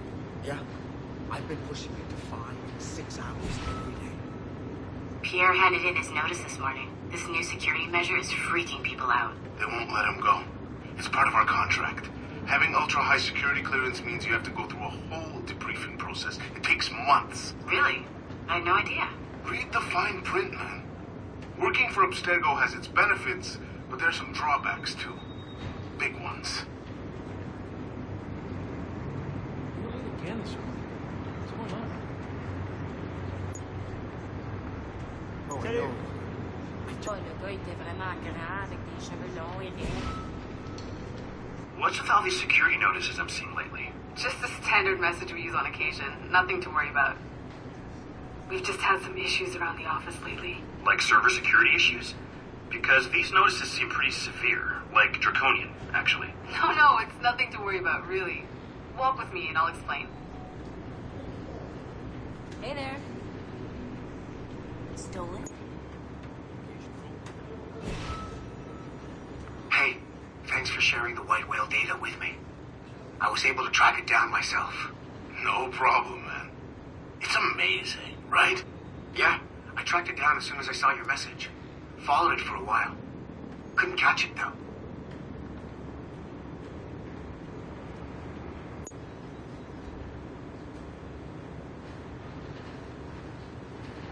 That's just... Yeah. He was killed. Shot in the chest multiple times. No, that shouldn't be a problem. We collected more than enough data to get... We'll know soon enough.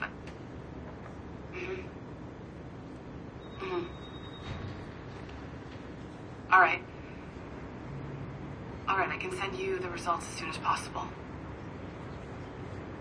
Okay. Any word on Olivier?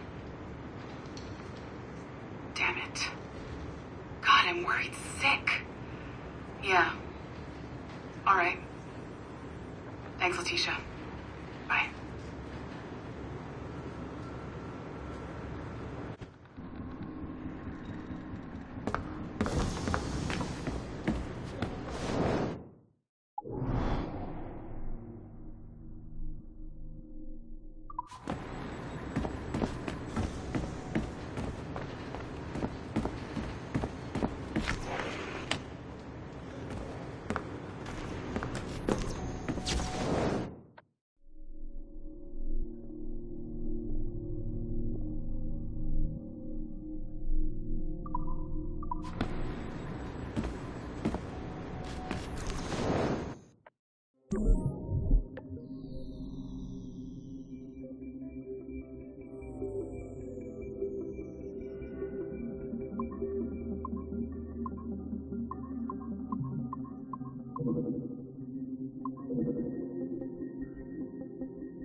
Initial reports on Aveline de Grand Prix led us to believe she would be too controversial and impulsive to appeal to a wide audience.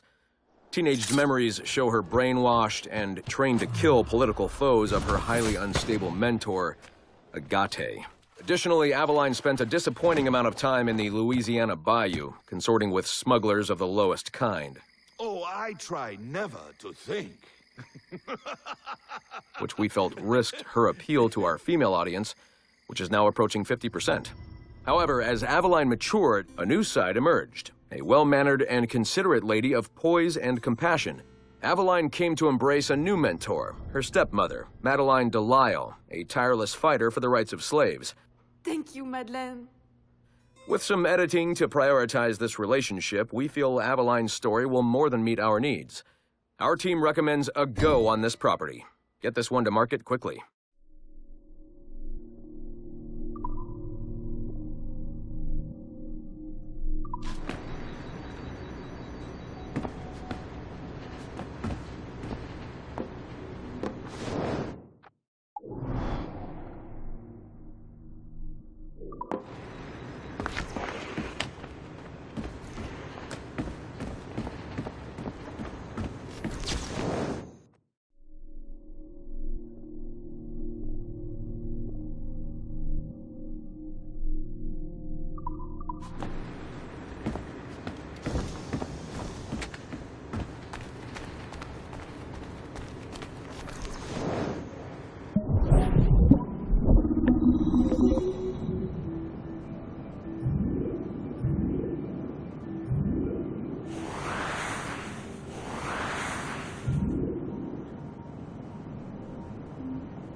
Surrogate Initiative, Test Session 32, January 11th, 1981. Host Eileen Bach, DNA sample SB1970.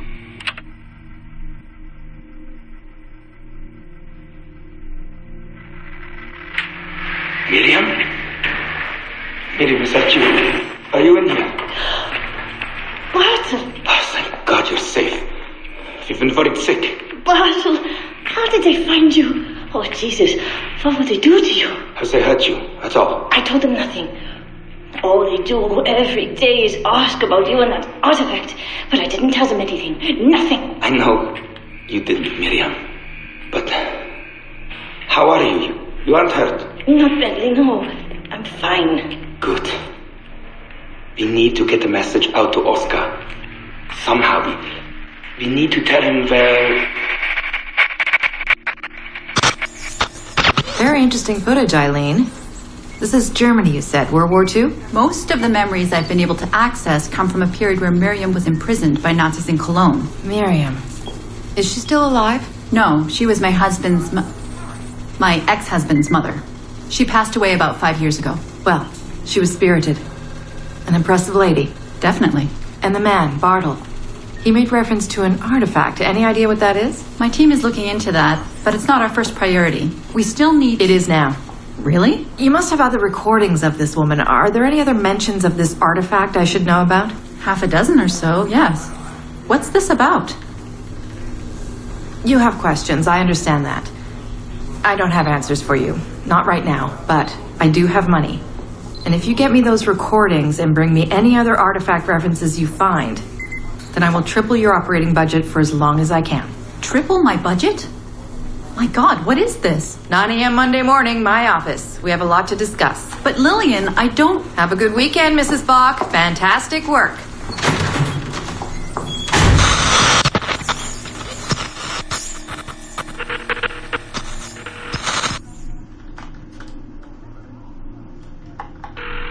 Hello, this is Carl. It's Eileen. Good. Busy. Winter's been terrible. Seamus won't like that. The weather's been mild out here. Well, he's only coming for a month. He'll live. And I'll be so busy he won't have to worry about his mother bothering him. Still working 12-hour days. I should move a bed into my lab. Look, if you're too busy, Seamus can stay with me. No, I want to see him. We'll have fun. You're not too busy to be a mom and a genius. Of course not. His flight lands at 8:15 p.m. tomorrow night. You'll be there? Of course. 8:15 p.m. Let him know you'll be there. Thanks, Carl. I need to run. I'm sorry. Take care. You too.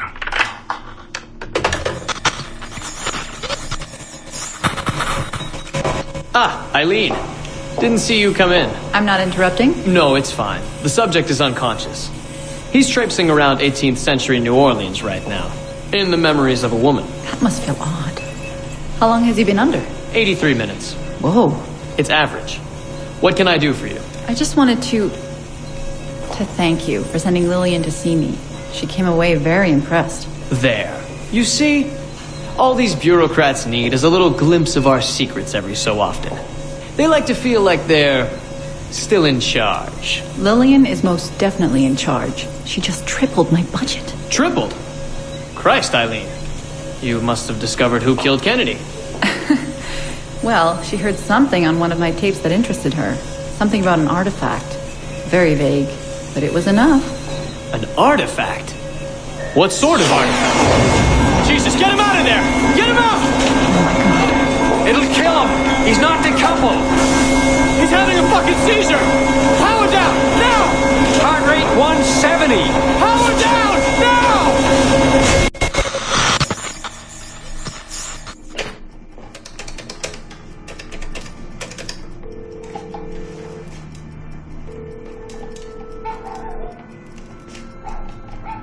Eileen, Warren here. I was all ready to apologize for the late call, but you seem to be away. Maybe with your son. Listen, since the unfortunate incident with Subject 1, there's been a lot of dire talk around the office about my Animus project. About shutting it down. About it being unsafe. Typical top brass bullshit. And if they shut me down, then your surrogate initiative goes away too. I'm sure you're already well aware of that. Well, let me be the first to reassure you. This will not happen. I will not let them take this from me. From us. I will not let one death of an undiagnosed epileptic, I should add. I will not let this destroy the decades of incredible research done by our predecessors. And the 5 years I've spent perfecting the Animus. There's still more work to be done. And countless rewards to be reaped. So I wanted you to be the first to know. I have decided to volunteer myself as my second subject. I am convinced that the Animus is perfectly safe, provided I stay within the boundaries of my own ancestral bloodline. Next week I plan to prove this by staying a full 4 hours in the Animus. I would be grateful if you and your team would monitor my progress. And after this necessary but ridiculous proof of concept, I give you my word that I will work closely with you to solve your outstanding problems. Your surrogate initiative is a bold idea, and I do believe it is the future of the Animus Project. But while we have the Animus itself, I do not want to waste precious opportunities to prove its safety. I'll see you in the office on Monday. Goodbye.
This is on. I don't think I've ever used this phone more than a few times to record anything.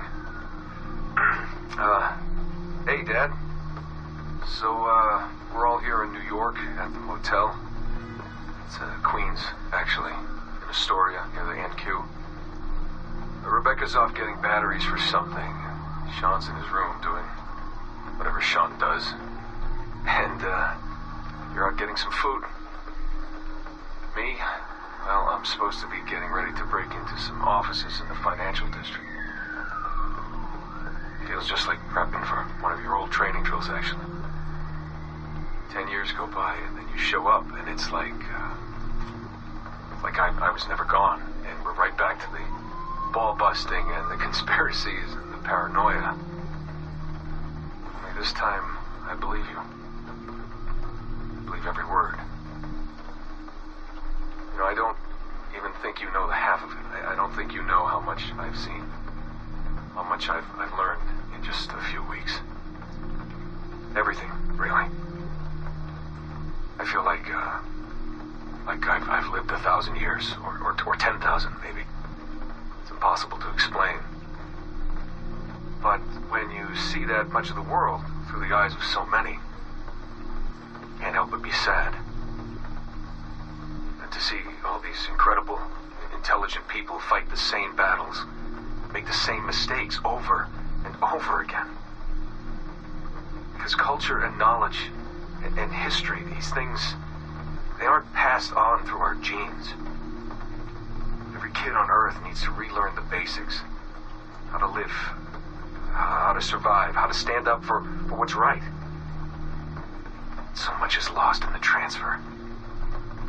So much is added every generation. It's a shame. I mean, over and over, everything must be learned again.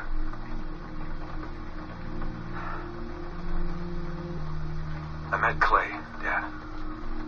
Clay Gesmerick, in the Animus. I knew him by his Abstergo handle, Subject 16.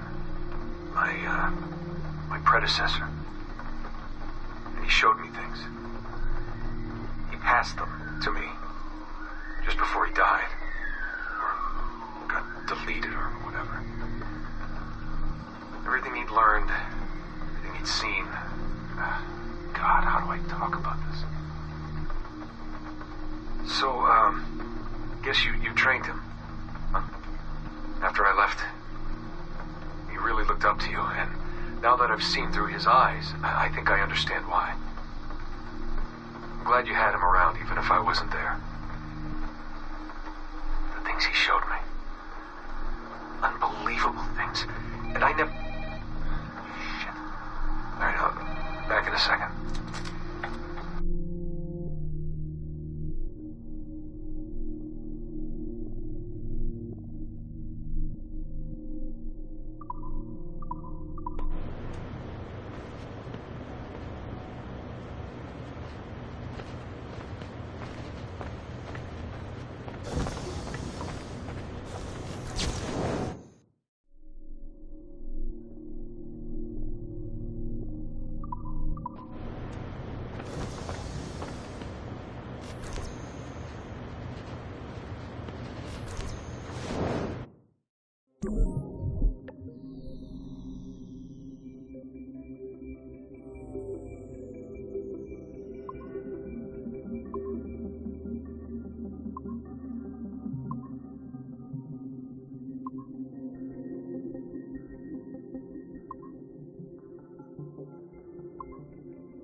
Our initial research into the life of Ratana Gaydon focused on a period spanning his late teens to his early 30s, but our researchers came away unimpressed by his calm and stoic demeanor, with occasional flashes of extreme anger. This was not the sort of leading man we felt comfortable endorsing. We decided, therefore, to delve into his early childhood, with the hope that scenes of pre-colonial America might hold some appeal. As you can see here, there is a certain naive charm and innocence to this young boy. Unfortunately, our researchers found this young man's story deeply problematic as well. For one, the omnipresence of the Mohawk culture lacks the balance necessary to tell the true story of America. And secondly, the Mohawk language would certainly be an issue for most of our audience. We therefore feel that although Ratana Tenkon's early life would be of some interest to our more educated viewers, it's unlikely that his story would appeal on a broader scale, being too foreign, as it were, to normal audiences. Our team recommends we pass on this property.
Surrogate Initiative, Test Session 27, October 21st, 1980.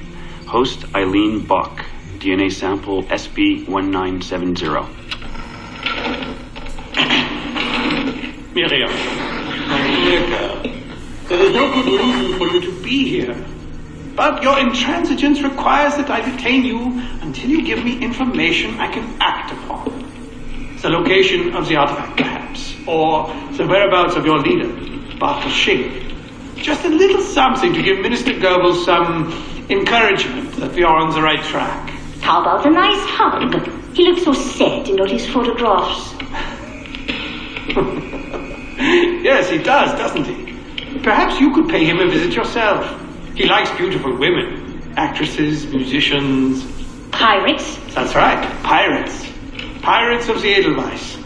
Isn't that what you kids call yourselves? It's very amusing. And illegal, of course. Breaking Hitler's laws is half the fun. Oh, I imagine so. I imagine you were having a wonderful time just before we captured you and your insurgent friends. And that's the end of it. Damn it. Why can't we sustain the signal for more than just a few minutes? I need to relax. That's not the issue. This is dangerous work. These memories aren't in your bloodline. That's why it's not holding. There's got to be a solution. Any idea what they mean by the artifact? I've heard it a few times now. Not sure. I don't think Miriam knew either. Not much comes into her mind when she asks about it. But she's protecting the other members of her group, the Edelweiss Pirates or something? Yeah. Bartol Shink. Have we looked him up? No, we can. We should. Put your intern on it. Right. High priority. Yeah. This isn't getting any easier. Jesus.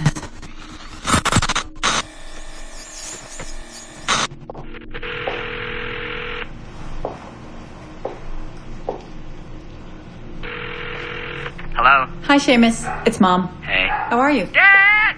It's Mom! Hello, Eileen. Hi, Carl. How's Seamus? Great. We were out shopping for school clothes. Yeah.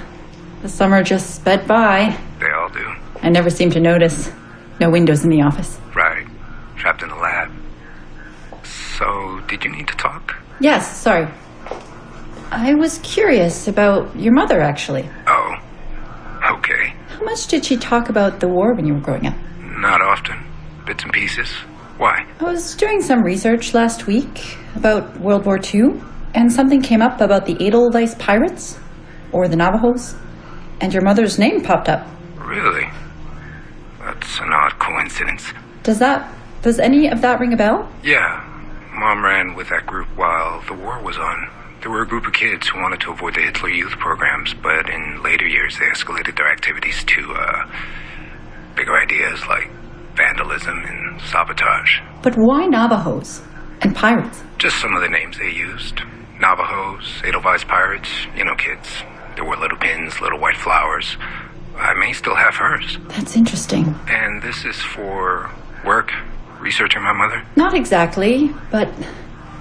Sorry, I can't talk about it. Right. You never could. Hey, don't. I didn't mean to be flippant. No. Don't mind me. All for the greater good. I like to think so.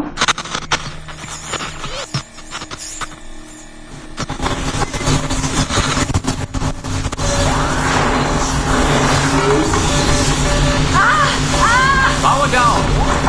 You all right? Damn it! 5 months of this bullshit! We're floundering. Take it easy, Eileen. You're just stressed. I am not stressed. I'm frustrated. I'd like to go again this afternoon. No. There is no reason to rush this. We're hardly rushing. We're running into the same wall over and over again. Why can't we push through? Why can't you keep me in the Animus longer than 2 minutes? Because surrogate genetic memory data is fragile. The EEG is exploding and your brain is doing too much work. The longer you stay in, the more damage it does. It's even possible that... Possible that... It's possible the memories we're digging into could eventually overwrite your own. Like information on a tape drive. There's just not enough space in your head to do both. Here I come to save the day! Good afternoon, all. Did you invite him? No. But you did. Remember? That was months ago, Warren. What do you need? I wanted to stop by. check on your progress. Well, apparently it's still too dangerous to keep me under for more than a few minutes. I always suspected that would be your biggest hurdle. The genetic memory sequencing is the easy part, if time-consuming. But the replay, that's something else. Yes? Let's think this through. My subjects are diving into their own genetic memories, so the information is already encoded in their heads. Which means the Animus has less work to do. Less computing, less parsing. Right. So to get your surrogate data working, to let people experience foreign memories, it'll take a hell of a lot more processing power than anyone has. Even Abstergo Industries. Ideally, we'd like to build an external processor that mirrors as many brain functions as possible. Something to handle the calculations. But the cost and upkeep of that would be astronomical. Let me see what I can do. I have some sway with Lillian. We won't build Rome in a day, but if we focus on the pretty buildings first, maybe we'll achieve something. Thank you, Warren. Till next, folks.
Body's been moved? Yes, sir, and preserved. We'll do what we can. Good. Let's keep security units on standby. I know Miss LeMay said the situation was under control, but I have a feeling we may be needing them again soon.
We are attempting to synchronize the DDS system. This will only take a moment. We are almost there. The DDS is now in sync. Thank you for your patience. We hope you enjoy your experience. Rudolf II invited many notable figures to his court, making Prague the center of European culture. Among them were Englishman Edward Kelly and his stepdaughter, Elizabeth Jane Weston. Observe her and report any alleged collusion.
February 12, 1981. Qualitative personal interview with Subject 1 on ancestral research regarding Avalon de Grand Prix. How are you feeling? Any side effects? Not really. Aside from the headaches. They've been worse since I started staying in longer. But I don't want to stop. I like her. I want to know what she does next. What's it like? Reliving her memories. So different. The animus, I mean. The past. At first it was confusing. Distracting. Like New Orleans, the stench. I wasn't expecting all the smells. Smell is the sense most directly linked to memory. When I'm in her memories, it's like I can smell more than I usually can.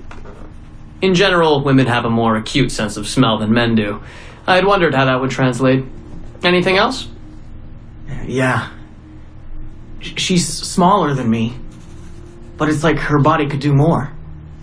Did that surprise you? At first, yeah. The ERA people might hate me for this or whatever, but I don't usually think of girls that way. Climbing things. My mom, my sisters. The animal feeling of Aveline sinking her hidden blade into the throat of... Go on. It doesn't feel feminine. What I think of as feminine. But then at the same time it does. Her center of gravity is way lower. That was a surprise. How easy it is to land.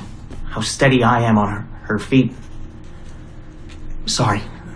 This is hard to talk about. No, it's fascinating. This is what we need. Pure experience, in your own words. Okay. Can you tell me about Gerald Blunk? What about him? He and Avalon were close, but we haven't been able to ascertain if he might be your missing ancestor. Do her memories suggest anything to you? Does this make you uncomfortable? Remember, these are her memories. You're just playing them back. It's not even acting. You're a researcher. Like you say, I haven't experienced her consummating anything. That would be... Anyway, I think maybe she was confused. Oh. Well, first of all, I don't really know for sure, okay?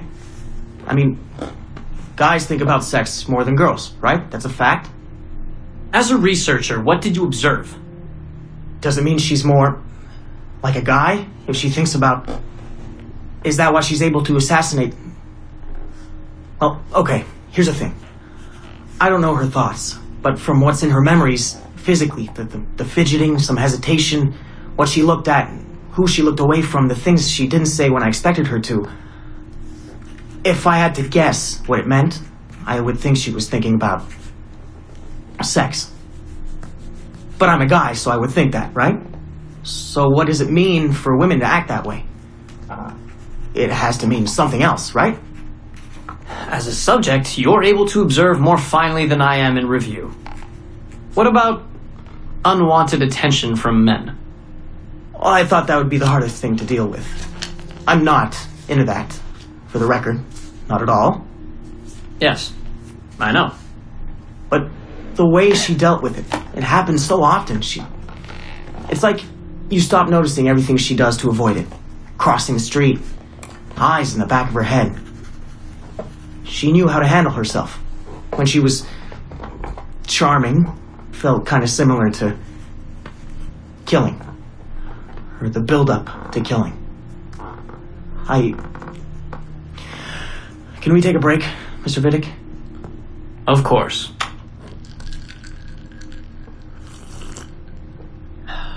We're ready to go on? Yes.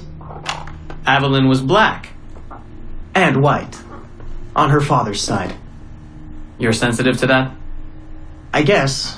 I mean, I'm white. Aveline looks black, so that's different. But you get used to it. Like with the girl thing. Until someone makes you not used to it. What do you mean? I don't think I've ever had to think so much about what I'm wearing or how I'm walking. But Aveline, it's like she goes through her whole life in these uniforms. People expect her to behave in a certain way. Definitely. Sometimes I worry I'll slip up and play it too relaxed at the warehouse and, I don't know, blow her cover. You can't blow her cover. I know. I'm just replaying the memories. I can't change them, I know. But I see it, right? It's a risk. It's... stressful? Yes. It's best when she goes out as an assassin. On the roofs or in the bayou. I think she was more relaxed that way. Can you imagine? You're only relaxed when you're going to kill someone. Let's stick to memories rather than imagination. What about the slaves? They're kind of just everywhere. I mean, that sounds bad. Slavery is bad, but no one's acting like slavery's bad. It's fun when she frees slaves. Is it supposed to be fun? We're not looking for supposed to. Focus on what it is.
Glad that's over. I hate it when they escalate the security. It makes me jumpy. Did they put anyone in the bunker this time? Just for a few days, I think. Sucks, but I suppose it's necessary. We deal with some really sensitive data. Classified shit, yeah. I don't know how I feel about it, but it's in our contract, so... And they pay out bonuses, too. Inconvenience pay, they call it. Really? That's actually kind of nice.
this will be a short one, Dad. Something to remember me by if things go south. If I don't make it out of the temple today. I've tried to be optimistic about all this, but I just can't. I think spending all this time in Connor's memories has made me anxious. I mean, his story is so painful in so many ways. Still, he never lost hope. Even when his faith in others eroded.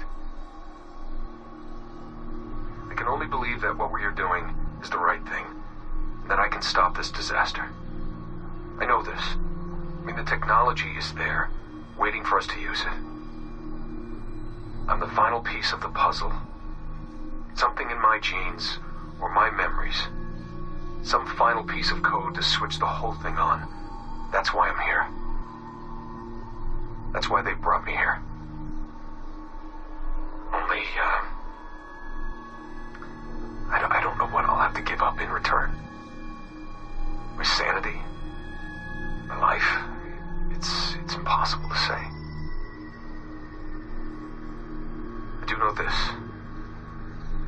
Our battle with the Templars will not be over. And whatever's inside that temple is not an ending. It's just another chapter in this endless story. And it'll be your job, and Mom's, and Sean's, and Rebecca's, to keep turning the pages. You know, I keep thinking about something Orson Welles once said. Something like, if you want a happy ending, it all depends on where you stop telling your story. So maybe that's the answer. Maybe that's how people keep marching forward. If something goes wrong in their dad, something happens to me. When you tell my story years from now, please tell them the one about how I lost my way, and then I found it again. Just in time to save the world. And just end it there. That'll keep everyone smiling.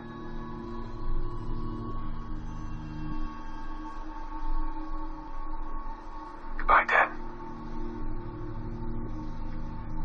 Say hello to Mom. Tell her I love her, okay? Tell her I love you both.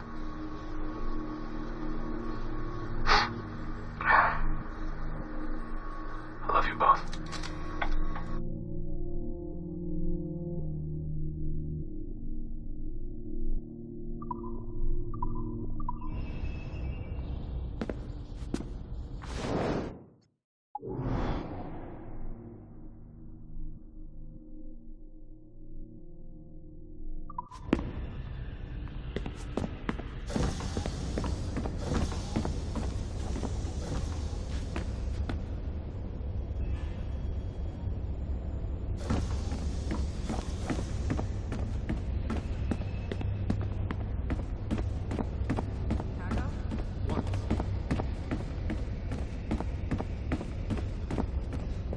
Existing broadband networks straight into people's homes.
Surrogate Initiative, Test Session 37, August 9th, 1981.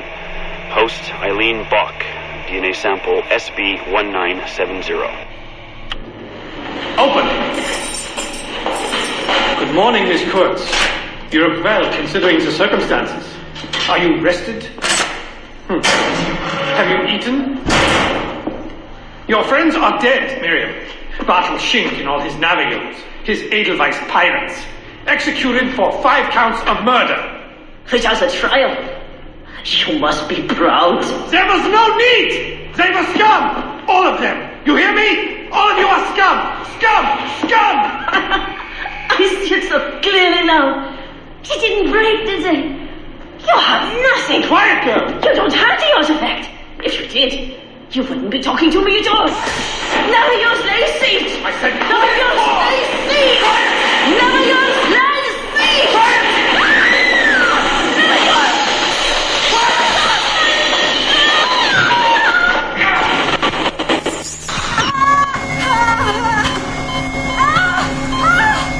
Get her out! Get her out!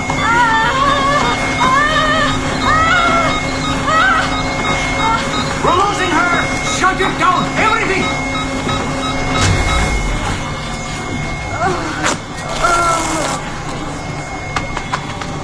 Eileen, open your eyes. Can you hear me? Eileen! Eileen! Power's off! Get the position in here! Step aside, son! Eileen, talk to me. Can you open your eyes? Clear! Oh, God. No response!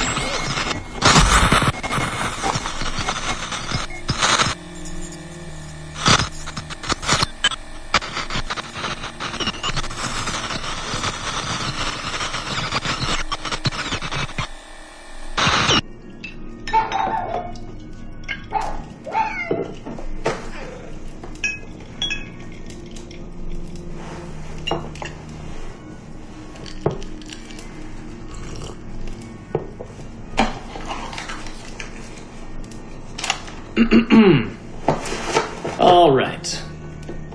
Notes towards a speech in honor of Dr. Eileen Bach's premature retirement. When I first learned of Dr. Bach's unfortunate accident, I couldn't help but feel a great sense of loss at... No.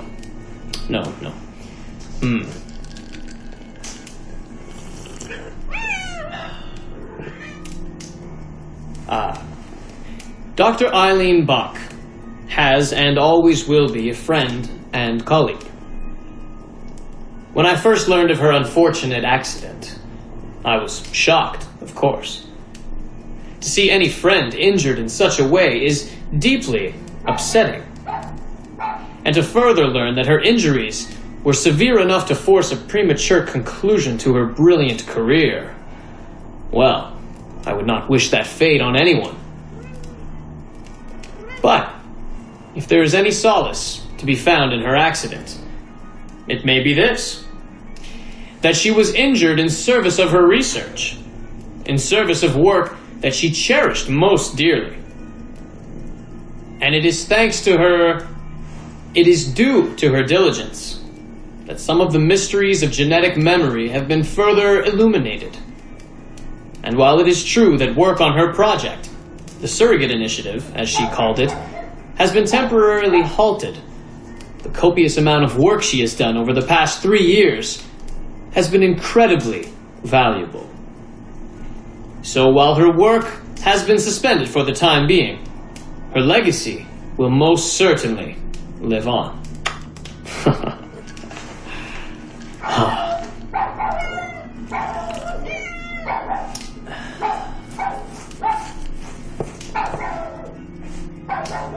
Quiet, Joan!